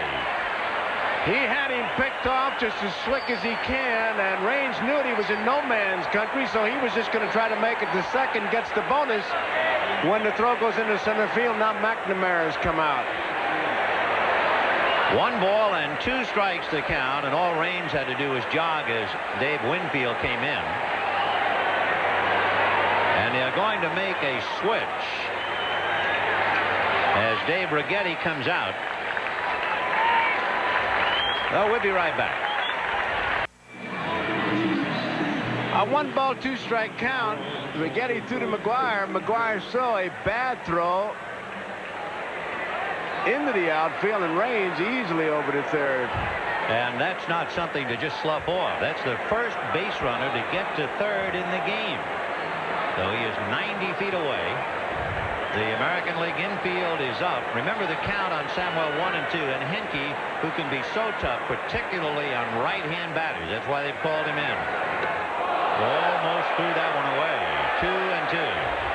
Henke gave up his first run this year, 1 day before Cincinnati's John Franco gave up his first run. Right-hand hitters are hitting 200 against him in his career. Left-handers close to 250. Now back, and on deck another right-hand batter, Jeff Leonard, and the only other player available is a right-hand batter, Pedro Guerrero. Henke doesn't have any trick pitches. Fastball, changeup, compact delivery, helped by Al Widmar, and he is pumps. Boy, he really came from nowhere last year. Fastball lifted into shallow right field. Dwight Evans poised, Raines for the tag. There's the catch. Here comes the throw, and it's a perfect throw, and Raines goes back. Oh, what a throw by Dwight Evans. Well, if you've seen that fella play, he does that in infield practice. He does it all the time. It's nothing unusual for him to make the right play. Raines watching it, the ball not hit deep. Evans really sets himself well.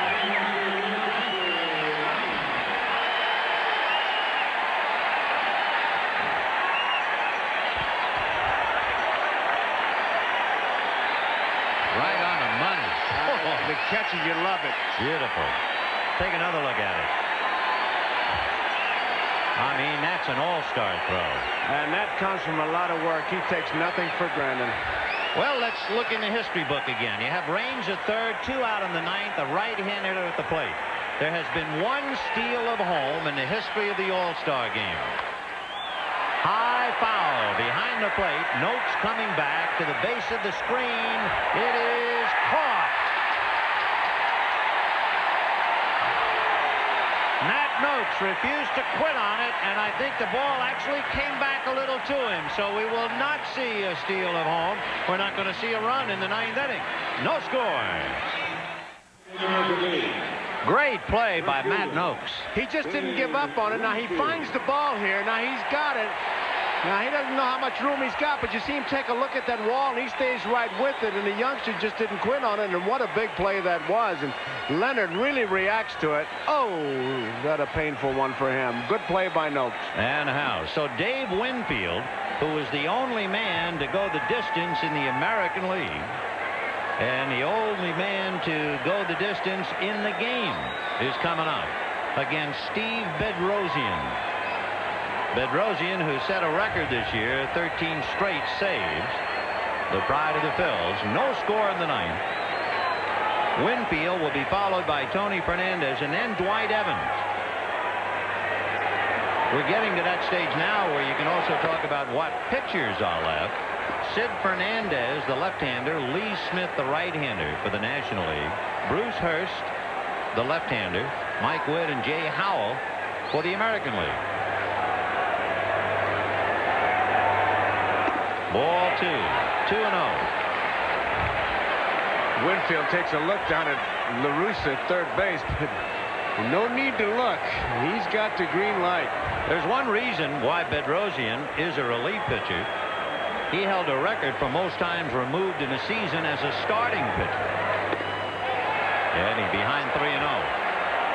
He had started 37 games in Atlanta, failed to complete any, traded to Philadelphia, moved to the bullpen, and he's just been dynamite. He has 24 saves already this year. 3-0. In there. 3-0. 3-1 to Winfield. And he walked him. So Dave Winfield is at first, nobody out. Fernandez, Evans, and Reynolds trying to move him around.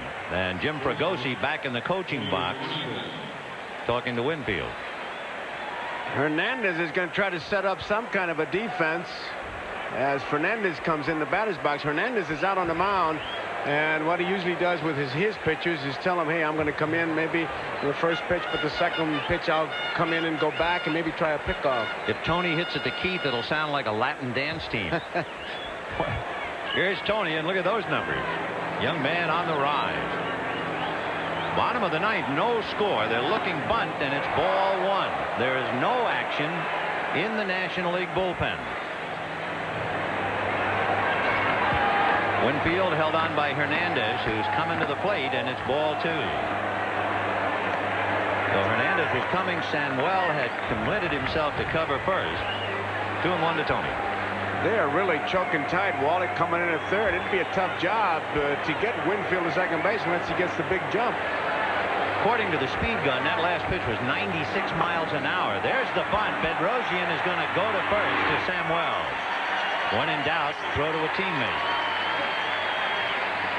So the possible winning run at second base with one out, and Dwight Evans, who saved a run with that fine throw on the ball hit by Juan Samuel, is coming up. And Fernandez did his job. Not much that Craig and Johnson can do, but watch and hope that Bedrosian can get some people out. The entire field in shade, but the lights really haven't taken that much effect yet. It is 8 p.m. local time. Evans singled in the 7th inning. Hit the first pitch for a base hit. Hitting in the number 7 slot, Harold Reynolds is on deck. Right. One out. 9th inning, no score. Ball one. 1-1. Jay Howell is throwing now in the American bullpen. Ball 2. 1-1. There's Jay.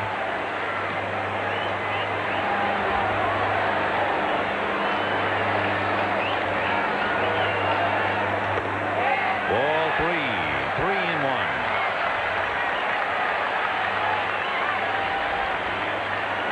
Harold Reynolds on deck.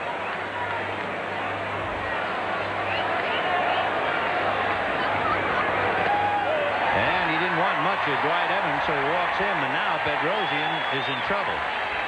2 walks with 1 out. Reynolds coming up, and he would be followed by Kirby Puckett. He's throwing hard, but it doesn't do you any good if you don't get it in the strike zone. He's in the 90s, 94, 93. So here's Reynolds. One thing, you have a contact hitter up there with 2 on and 1 out. Reynolds has only struck out 16 times all year. Ball 1. So Bedrosian has to get it done now because he's got Puckett on deck. 1 out in the 9th, no score. They don't expect him to pull the ball. They're shading him towards left center. Big gap in right center field. Uppercutted that. 1-1.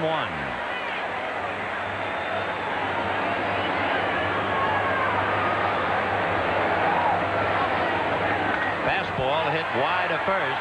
Keith goes down to shortstop. The throw to Bedrosian, no good. Winfield to the plate. The throw to the plate. He is out at the plate to Virgil. 3-6-1-2, and quite a play by Bedrosian. Yes, it was. He was late in covering first base, and it looked like the throw was going to get by him. They still tried for the double play, a very daring play, maybe not a smart play, but Bedrosian, a diving catch. Now watch, he's very late in covering. Brooks's throw is into the outfield. Look at Bedrosian, a diving catch to save it. And now he looks around and he sees Winfield coming, and Virgil becomes a dead end. He stops and he's just going to go head and head. Look at there. What a catch by Bedrosian. Otherwise, that's a wild throw, and the winning run walks in. And at the end of 9, we are where we started. No score. All-Star program. The All-Star Game figured to be a crescendo of power. You expect a whole lot of offense, and it comes down to pitching and defense. And that's exactly what happened. As playing in afternoon twilight, the Big Boppers were eclipsed by great pitching. As the game was scoreless going into the bottom of the 9th. I got a chance to be the MVP. Winfield at second, Evans at first, 1 out in the 9th. If I hit the ball in the outfield, he's going to score, and I'm going to be the hero. So here's Reynolds. I'm going to be the MVP. Fastball hit wide at first. Heath goes down to shortstop. The throw to Bedrosian, no good. Winfield to the plate. The throw to the plate. He is out at the plate. Man, I could have been the MVP. Tim Wallach on a check swing. Taps back to Tom Henke. And we have one away in the 10th inning. Let's take another look at that magnificent Bedrosian play. A doubtful play by Brooks, but Bedrosian, a diving catch. The man is called safe. Now he gets up and he sees Winfield, and watch Virgil. He just sets himself up. He knows he's going to get clobbered. Winfield comes in, hits him, and I mean, he's running hard. Watch Virgil. And that knee, look at where the knee and leg hit him, right between the legs. And that's a good time to bring up a point as Keith Fernandez fouls it back. Had Virgil been injured on that collision, remember, Carter and Diaz had already played. They could have brought either Carter or Diaz back. That's an all-star rule. And I'll tell you what, he just dodged getting hurt. Oh. 0-1. Keith Hernandez way out in front of it, 0-2.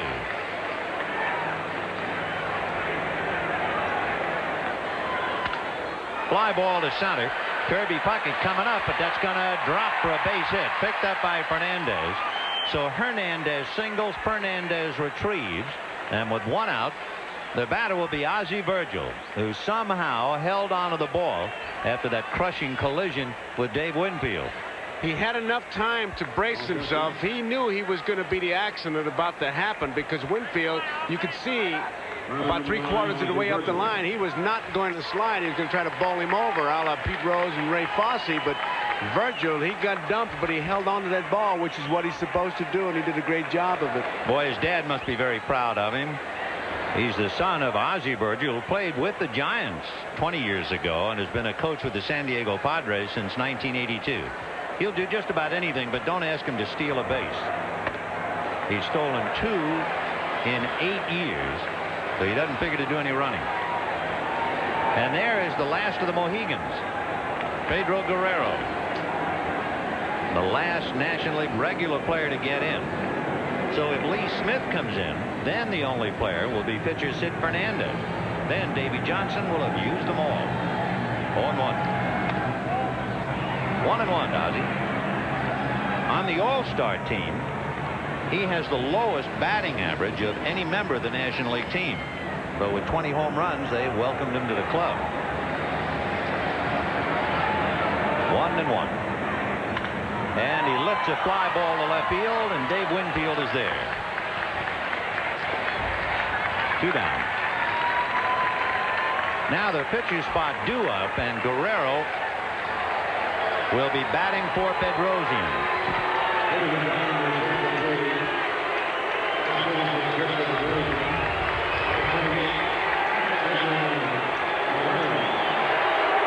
It is nice to know the rivalry is alive and well. The crowd really has eaten the Dodger players alive, especially in pregame introductions. Hershiser and Guerrero, the crowd really let them have it, which is okay.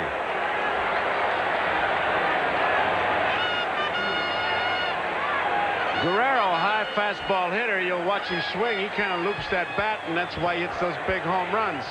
Free swinger. He has a tendency to uppercut, and of course he's thinking home run now, of course, with 2 down in the 10th inning. Ball 1, 1-0. the longest game in All-Star history by innings 20 years ago, a 15-inning game. The National League won that one 2-1 on Tony Perez home run. He was trying to go for the hills with that swing. 1-1. Then as we look at Hink, he's a rarity. He doesn't have a win. So he set some kind of a record as a pitcher without a win to be in an All-Star game. But yeah, and how? Forget the statistics when it comes to pitching. This fella is saves. That's the name of his game. 1-1 to Guerrero. Pete Hernandez at first. 2 out in the 10. 2 balls and 1 strike.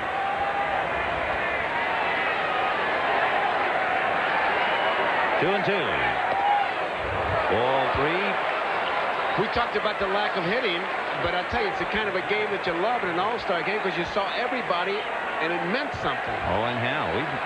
We're really getting to it now. Like in the bottom of the 10th, Kirby Puckett will be followed by Mark McGwire, who almost hit a home run, who almost ruined the American League effort when he threw the ball into left field. And he'll be second man up. 3-2. There goes Hernandez, and there's a ball hit right at second base to Harold Reynolds. No runs, 1 hit, 1 left. And at the end of 9½, McGuire's due up second. No score. Well, we're looking at the best in the business, and we go to the bottom of the 10th inning, and Lee Smith is now on the mound. The big right-hander with the Chicago Cubs will be facing Kirby Puckett, Mark McGwire, and Kevin Seitzer. Lee Smith, the only pitcher in the major leagues with 25 and more saves each of the last 4 years. He worked an inning on Saturday. Talk about your David and Goliath. Puckett against Lee Smith. Yeah, not a sight. But they're not playing jump ball. That's strike 1. Down in the bullpen, Hurst and Howell loosening up.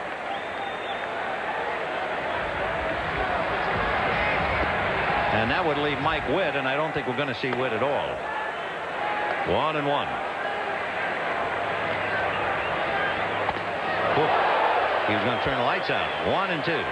The infield, Hernandez, Samuel, Brooks, and Wallach. Raines, McGee, Virgil behind the plate, Leonard in right, and Lee Smith. 2-2. 2-2. Got him. So Puckett goes 0 for 3 as he strikes out, and now make way. A standing ovation for himself, Mark McGwire.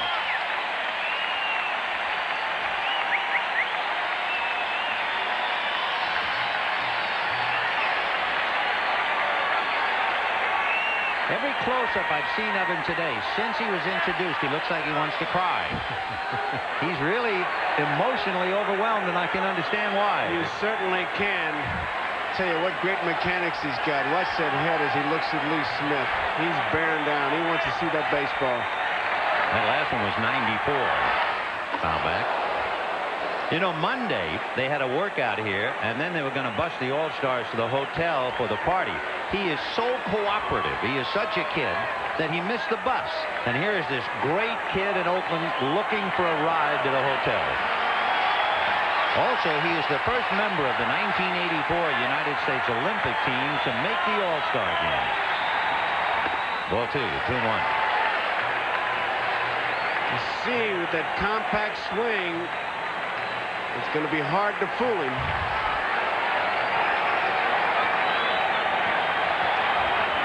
Two and 1 to Mark McGwire. 3-1.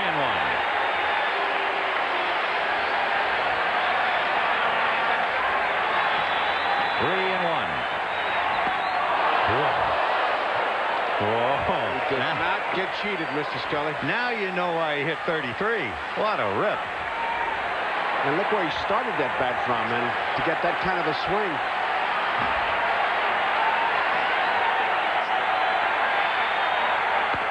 Got him. Big swinger, no. And at 6'5", 235 pounds, he goes back and takes a seat. 2 down. Strength against strength, and Lee Smith really let that one go. You can see why this fellow's such a great relief pitcher.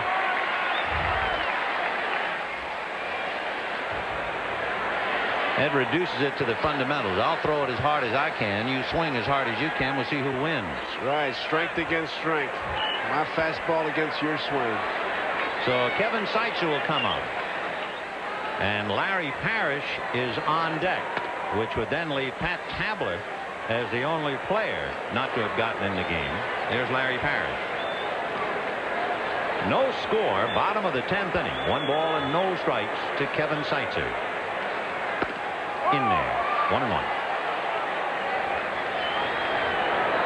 Lee Smith, he is 6'6", listed at 215 pounds. Fastball hit in the air to dead center, and it's carrying well. McGee to the track, and then makes the catch for the out, and that had a chance. That ball was carrying. So Kevin Seitzer, a long out to dead center. No score at the end of 10. We'll be back after these messages from your local station.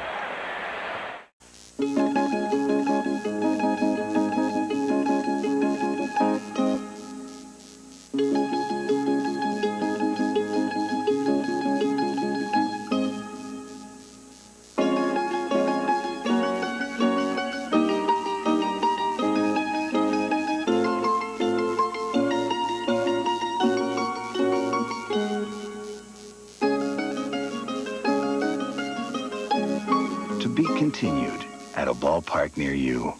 The preceding message was furnished by Major League Baseball. So here we go to the 11th, and it'll be Hubie Brooks to start it off, followed by Willie McGee and then Tim Raines. Right. So the National League cannot make any more substitutions. They have used everyone but left-hand pitcher Sid Fernandez. The National League has only Sid Fernandez. The American League has Bruce Hurst, Jay Howell, Pat Tabler, and Larry Parrish. They're going to check it first. No swing, says Dick Stillo. 2 balls, 1 strike. Ground foul outside of third. If you haven't been with us all night, a quiet game. There was a line drive by Cal Ripken with Winfield at second, flagged by Clark, and they double Winfield off. You had Dale Murphy catching a long fly ball to right field off the bat of Mark McGuire that had a chance to go out. You had Evans throw to the plate that kept Raines anchored at third, and then you had Winfield out on a great play by Bedrosian. Kirby Puckett will take care of that. 1 down. So in the 11th, 1 away. And Willie McGee coming up. I tell you, for 6 innings, the highlight was the shadows going across the infield, but we got a dandy now. Yeah, that's right. It was intriguing to say, well, look at the shadows. There's another way of talking about the fact that nothing was happening. They have warmed up.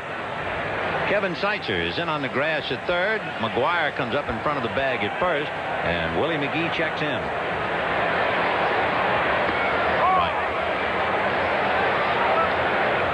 Saberhagen, Morris, Langston, Plesac, Righetti, and Henke. The National, Scott, Sutcliffe, Hershiser, Russell, Franco, Bedrosian, and Smith. 13 pitchers. 0-2 to Willie McGee. High chopper to shortstop. Fernandez, look out quickly. He got rid of the ball. All in one motion. Is he an artist? He knew exactly what he had to do. Anticipation makes that play. That ball high hop, McGee with great speed, and he started in motion as it comes down, and on its way it is, easy out. Boy, that a nice play by a shortstop on a tough hitter batting left-handed, and Fernandez, no sweat. As they say in Hawaii, no big thing, brother. Bingo. 2 down. And now here's Tim Raines. Singled, remember, in the 9th inning. Stole second, took third on McGuire's throw, and then stayed there. Ball 1. He stayed there because Evans threw a dart to the plate, and then Noakes made the fine catch on Lemon. With the center field shots, you can see if a pitcher comes inside that you can come pretty close to getting that hitter. 1-1. He's a long way from the plate, but his stride is in, and you've got to come inside because you can't keep staying outside. Oh, yeah. And he goes the other way, a base hit to left field.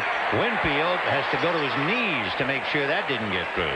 So once again, an extremely dangerous base runner. Tim Raines at first, 2 out, and Juan Samuel the batter. Remember, it was Raines with the kind of 1 ball, 2 strikes he took off. So he's one of those guys that Davey Johnson said, you get a jump, you just go whenever you want. One thing Raines' presence will do, I'm sure it will make Henke drag that left foot. He can't afford to raise that leg really at all, or Raines will steal the base. Right. 0-1. Henke's going to give him all the help he can by throwing over there. He's not put a good move yet, and base stealers, they like to see the move to the plate, not the pickoff move. They like to see the move to the plate. 0-1. He's not going.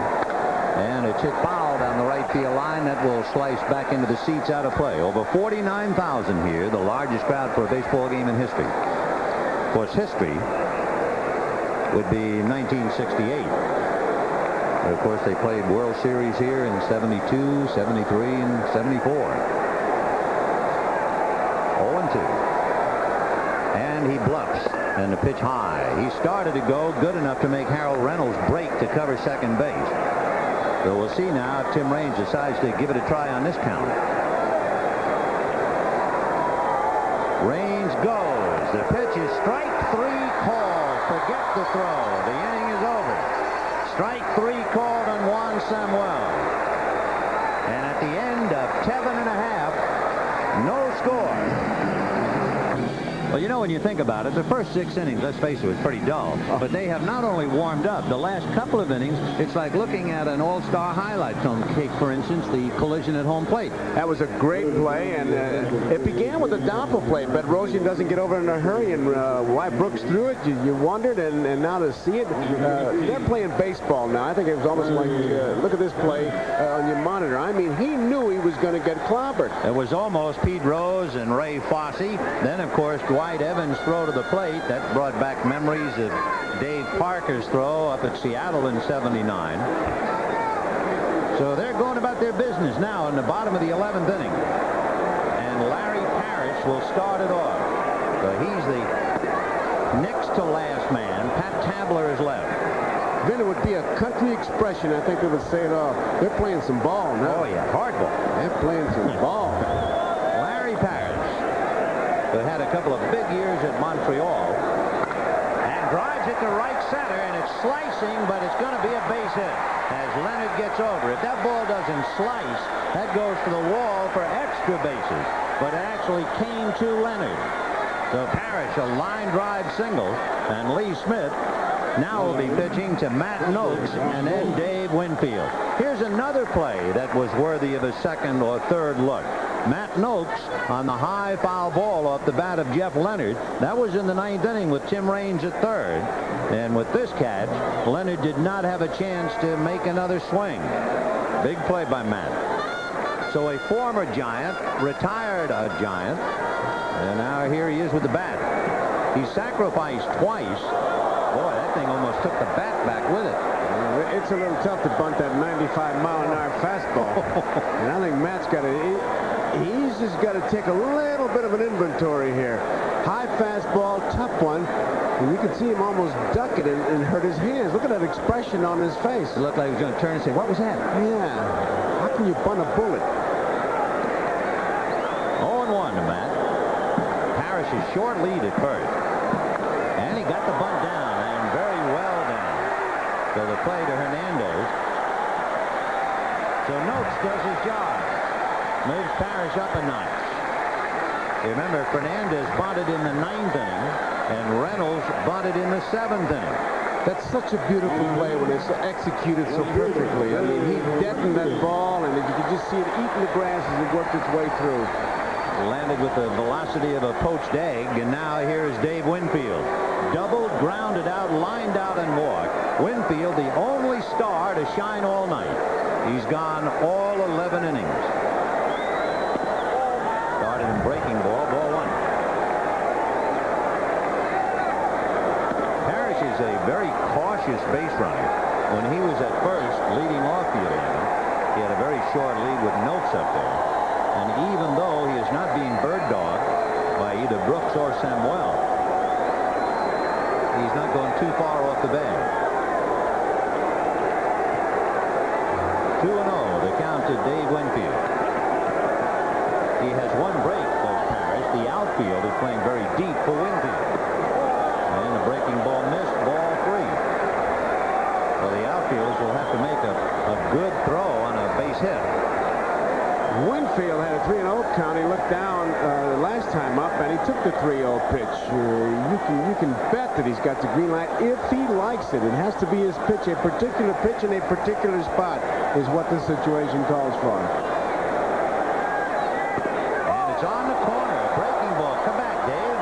Hey, pal. Here to be the one to break the news to you, but that's a strike. Oh, yeah. He couldn't believe it. And Don Jenkins, you saying, you hit him, I call him.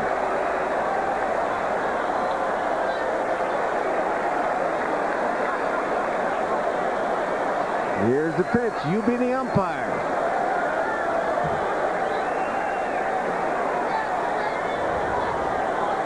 All right, 3-1 to count to Dave Winfield.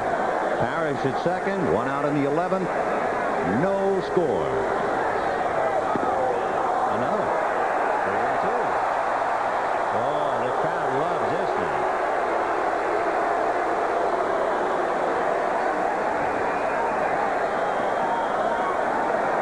Two very big men going head-to-head.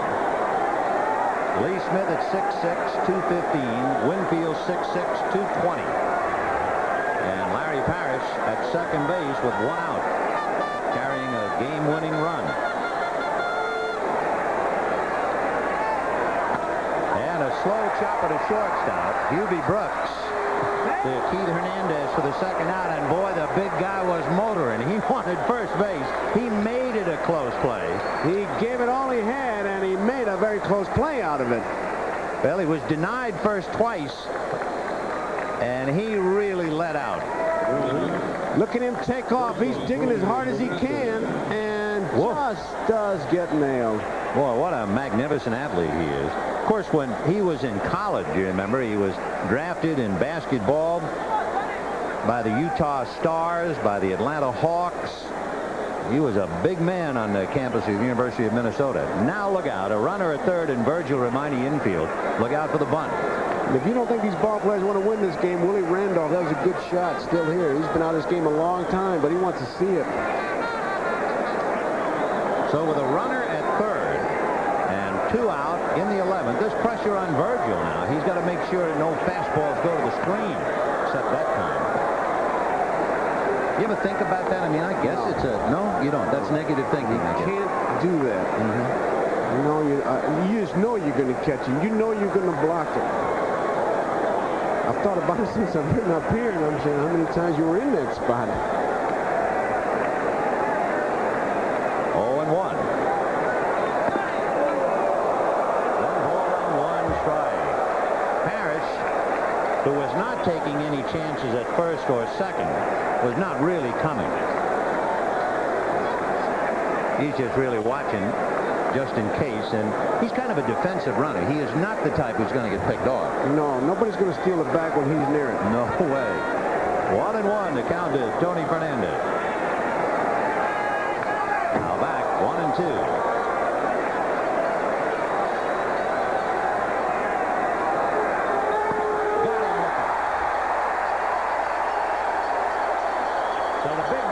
Off like a big man should. Head held high, and Parrish is held at third. We'll be back. You don't think they want to win this game? Watch. That's the American League. And here's the National League. Look at Billy Williams. You think he was still playing?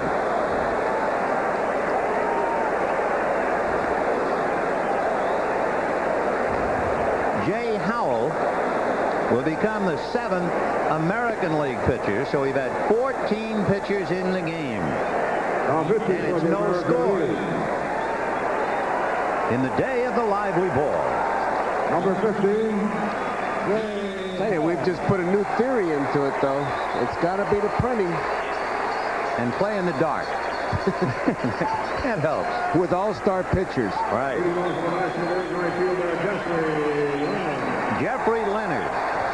started off.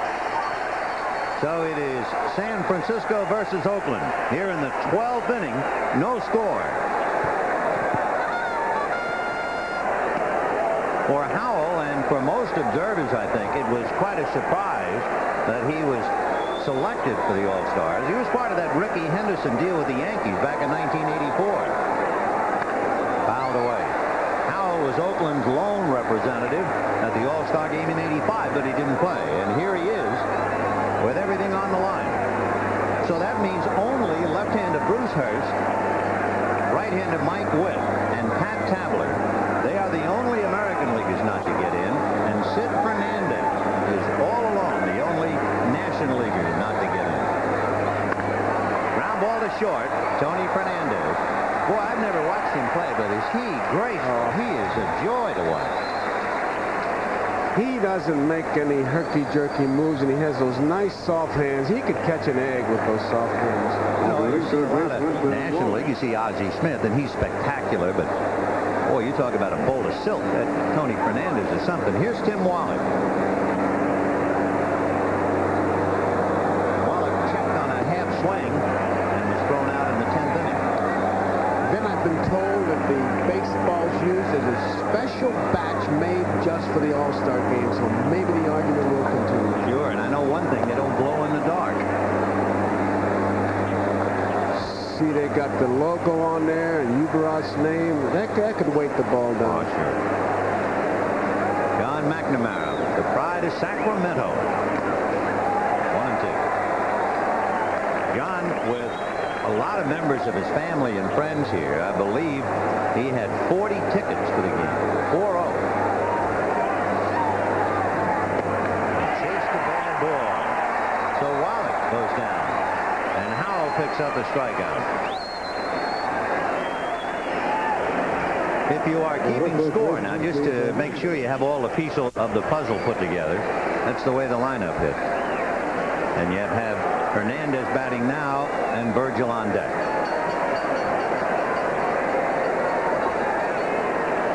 Keith Hernandez singled in the 10th inning. Fastball hit foul outside of first down the line. The honorary coach, Billy Williams, is in the first base coaching box, just as Catfish Hunter worked an inning or two for Jim Fregosi. On deck, Ozzie Virgil, who had Winfield hit him but held onto the ball, and so we're in the 12th. Good off-speed pitch for a strike, and Hernandez said, well, I'll be the son of a San Francisco fireman. 0-2. So Jay Howell comes in and strikes out Wallach and Hernandez at the end of 11 and a half. No score. Well, Vin and Joe, here it is. The special All-Star baseball you've been talking about. And yeah, it's got Uberov's signature on it rather than Dr. Bobby Brown or Bart Giamatti. And it does have the special All-Star logo. And evidently, that's made it a heavier ball. Somehow or other, they've taken the rabbit out of it tonight. Let's go back upstairs. Yeah, as we go to the 12th inning, the scoreboard tells you no score. Now it's time for Rally Cat, the inside-out affair. Don Mattingly and Larry Parrish. Dwight Evans will be followed by Harold Reynolds and then Kirby Puckett. No score in the 12th. Ground ball up the middle. Base hit for Dwight Evans.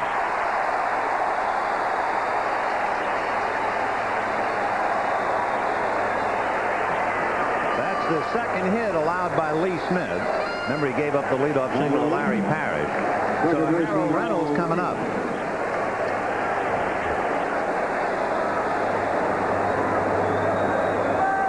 They're looking bunt, and they get bunt in the air. And Hernandez makes the catch. So Reynolds trying to get the bunt down and move Evans along. Can't do it. 1 out.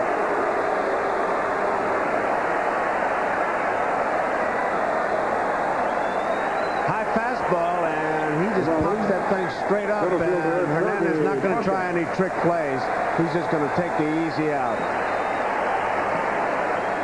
So a disappointed Harold Reynolds goes back to the dugout, and the batter will be Kirby Puckett. Puckett has grounded out and struck out twice.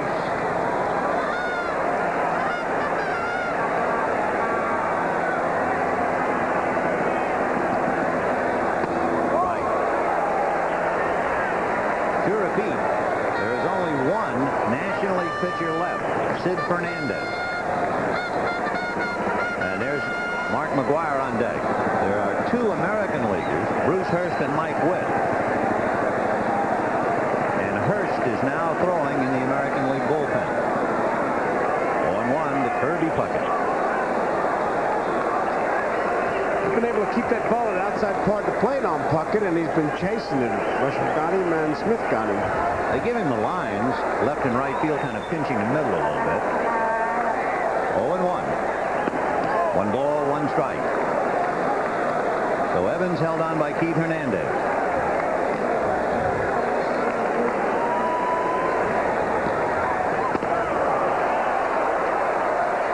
Slider down and away, 1-2. That's his target. He's been just nipping at that outside part of the plate and able to get Puckett. Got him again, and that's the third time that Kirby Puckett has struck out.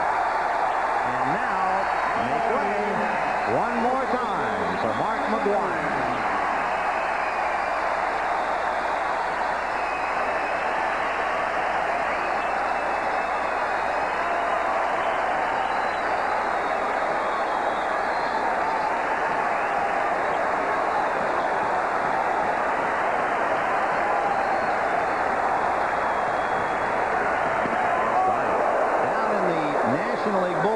Sid Fernandez begins to loosen up. So you have the two left-handers, Hurst and Hernandez, getting ready.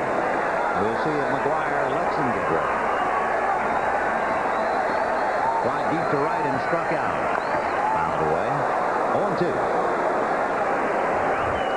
When you talk to the teammates, they say that when he gets 2 strikes, he'll take what you give him. He doesn't have that big home run swing. He'll try to put the ball in play. He's in a tough spot now, 2 strikes. After seeing that ball he hit to right field in the 7th inning, you can understand he can hit to all fields and home run to all fields. 1-2.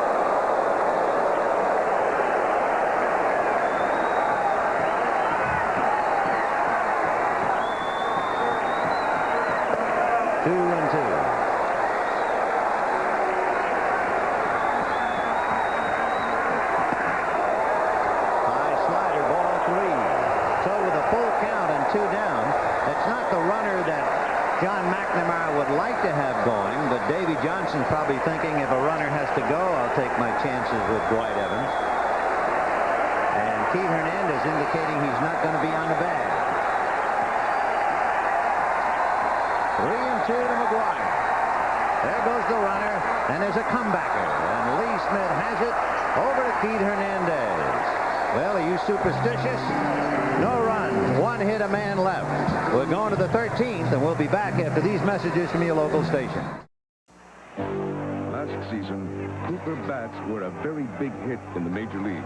Tony Fernandez digs in. A swing and a drive. He's hit it hard to right field. This year, Cooper gloves are a great catch in the majors, in Cooper styles and Cooper models. Now, Canada's best-selling gloves are making a name in the majors. And what Cooper did at the plate, they'll do in the field. To left field. Here comes Range coming hard. He dives.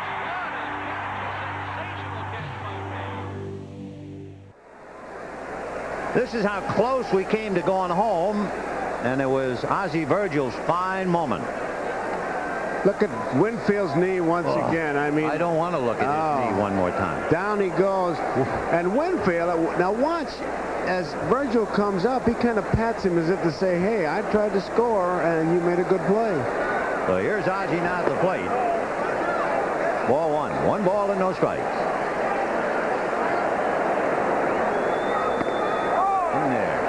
Interesting that Virgil and Bedrosian were traded for each other before last year, and even though Virgil's an all-star, the Braves could sure use Bedrosian back because they were counting on Bruce Sutter, and he's unable to do it. Line drive, and it's a base hit into left center. Puckett, who is deep, comes in to get it. So Ozzie Virgil opens up the 13th with a single to center. Hit number 1 off Howell. and hit number 6 for the National League. You have to go back a while to find a leadoff man to get on base for the National League.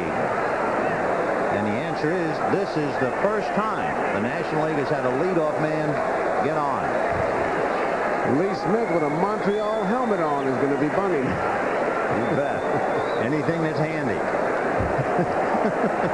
You're out of uniform. So Sid Fernandez down in the bullpen, warming up. Right.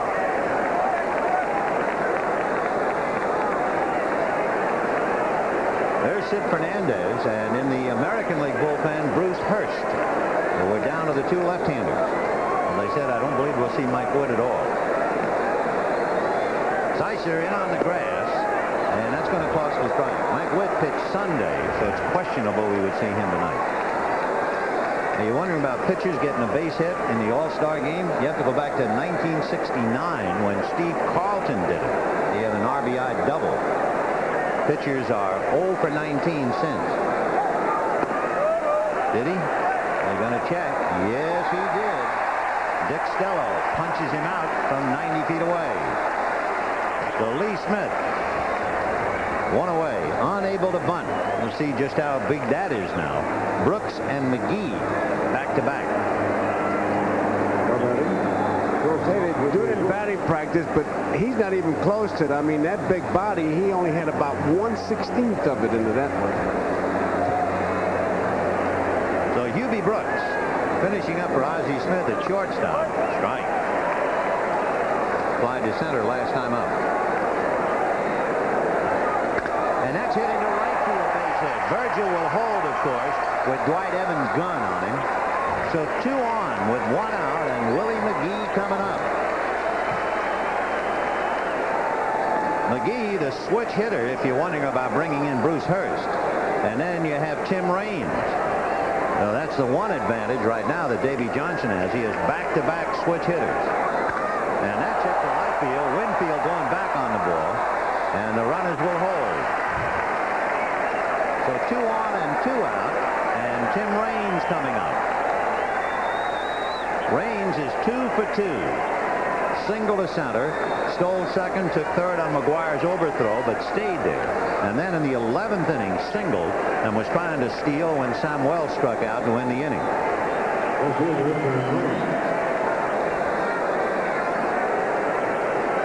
And waiting his turn on deck, Sam Wells.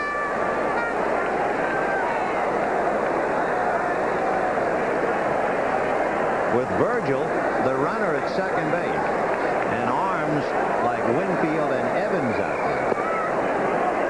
It'll be tough to get him home. 1 ball and no strikes to Tim Raines. Breaking ball, ball 2.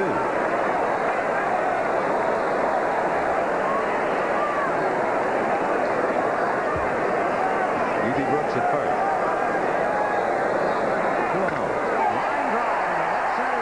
A base hit, and will go to the wall. In comes Virgil. In comes Brooks. Raines to third, and he's in there for a triple.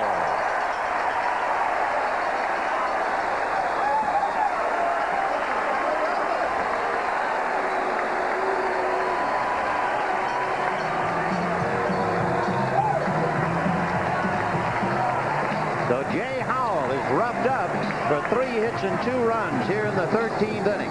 You saw a classic picture of a classic swing. That head was right down on that bat. As he saw the pitch to the outside part of plate, he went with it. Virgil scores easily, and Brooks, with 2 outs, taken off at the crack of the bat. He scores easily, and Raines is on third with a triple. And Samuel was going to pick him up, except for a great catch by Harold Reynolds. That saved a run. However, 2 runs, 3 hits, and 1 left. And at the end of 12 and a half innings, National League 2 and the American League coming up. 2-0.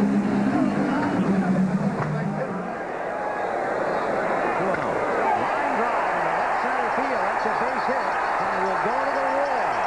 In comes Virgil. In comes Brooks. Raines to third, and he's in there for a triple.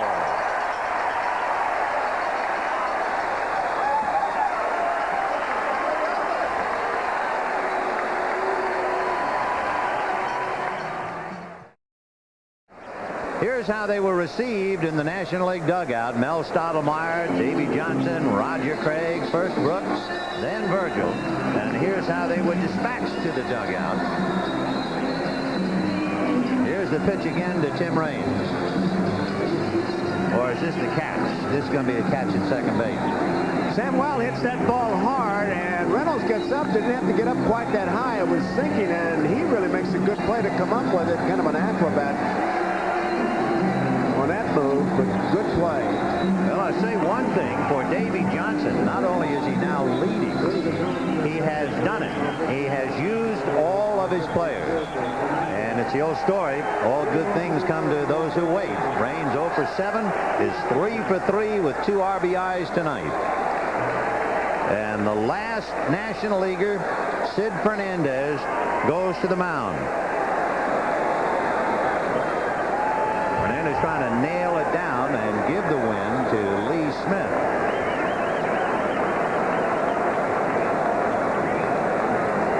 Kevin Seitzer finishing up the game at third base. Almost tried to bunt and walk into that one. Ball 1. Just did get out of the way. As he squares around, that ball sails inside, and that gives you that quick 1-2 dance step. Ball 2. 2-0 the count to Kevin Seitzer. John McNamara. Down 2-0. Bottom of the 13th. Fernandez, ball 3. That'll make the manager kind of wince and turn and twist a little bit. Fernandez is about 2-to-1 strikeout to walk ratio, which is one reason he has blossomed. And 9 and 5. And of course, Johnson relies on him heavily, as he should.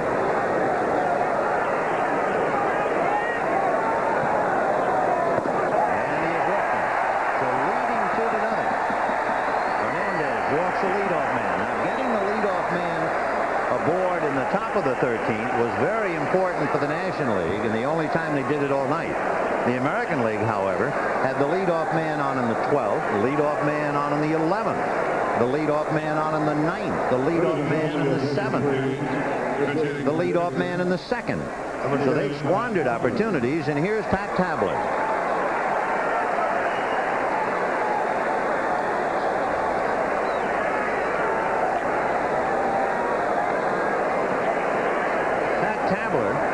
Who, among other things in his career, has been involved in deals that involve Jay Howell. Right. Tabler with 7 home runs this year.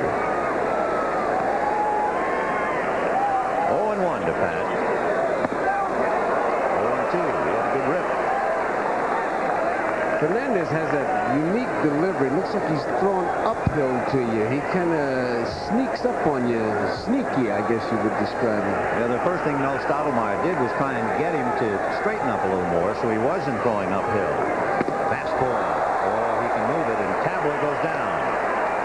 And I'm sure to your Pat Tabler, you go back to the dugout and you think to yourself, that's just great. I spent 5 years in the minor leagues. Came up with the Cubs in 81, kicked around, finally make it to the All-Star game, sit around all night, take my hacks and go sit down. And here's Matt Noakes. But he has one consolation. He was here. That's right. He could be home watching it.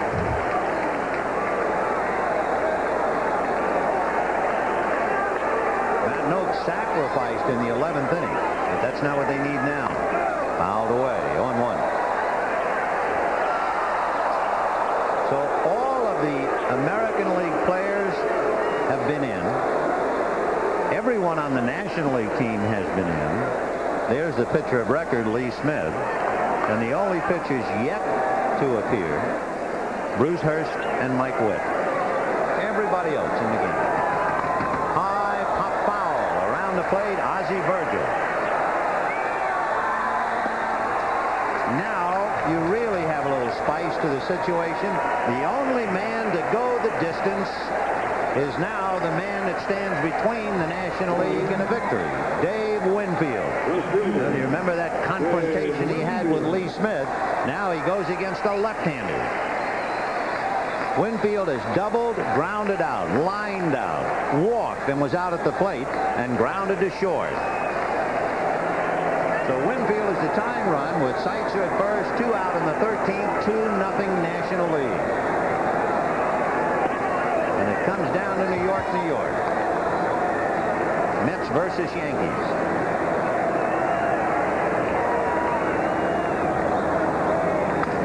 Busted back, ground ball to third. Wallach down to second to Samuel, and it's over. At 9:19 Oakland time, the National League gets a 5-4 force play, and this one is in the books, which means the National League in extra innings and all-star games, 8 wins and no losses. The pitchers of record, Lee Smith gets the honor of the win, Jay Howell suffers the loss, and there is a save for Sid Fernandez. So Davy Johnson atop the world right now, winner of the World Series and now the All-Star game. For the National League, they've won 37 times.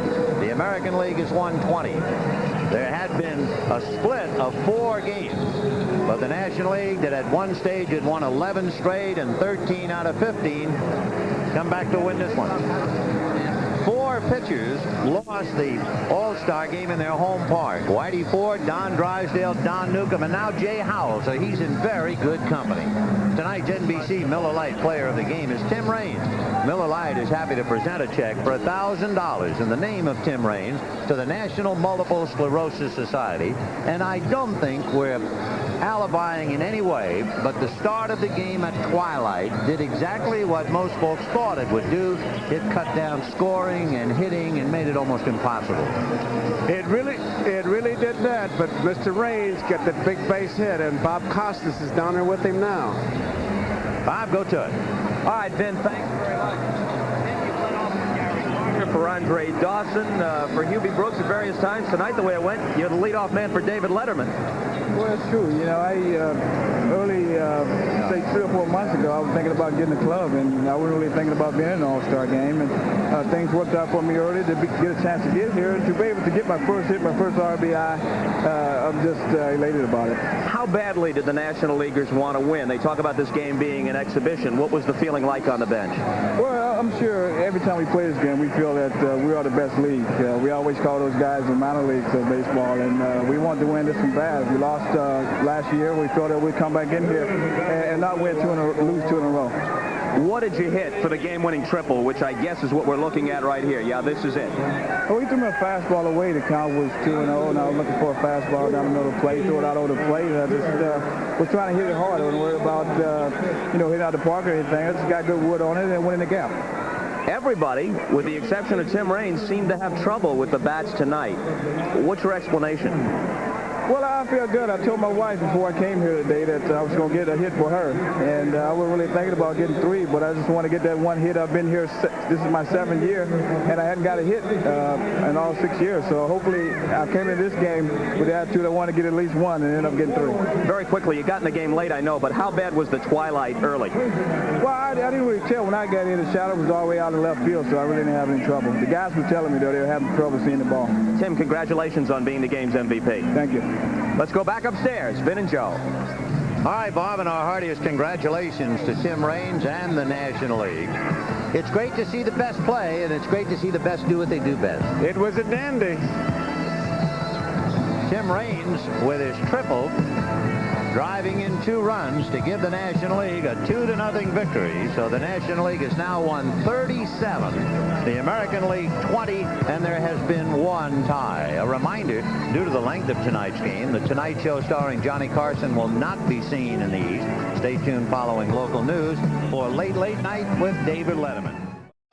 The MVP award goes to Tim Raines, who just 2 months earlier made a dramatic return to the Expos after missing the first month of the season.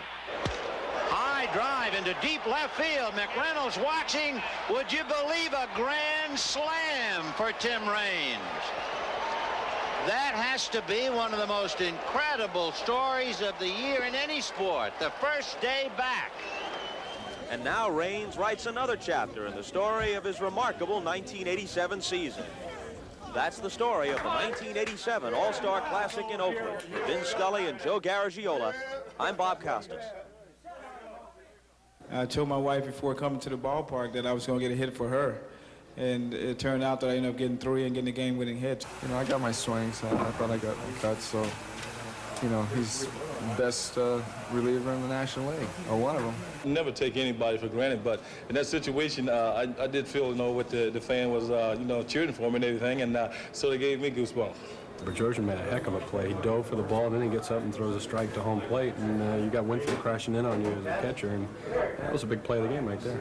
By the time I got over there, it was, you know, the ball had already bounced, and I knew I had to extend and get it. And those are the plays you work on in spring training as far as covering the bag and watching for that runner that, you know, it's going to come around third. And I had to bounce right back up and make the throw to Ozzie. He made a great play at home, holding on to the ball.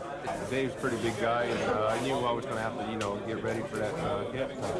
I was more worried about coming out with the ball there because it was going to be the game anyways. Well, it's always, you know, a lot of pride involved in trying to win that game, and you know, the pitchers really got the upper hand. They had, you know, this year's been more of a hitter's year, so it's nice to see the pitchers do well. And the outcome was fine as far as I'm concerned.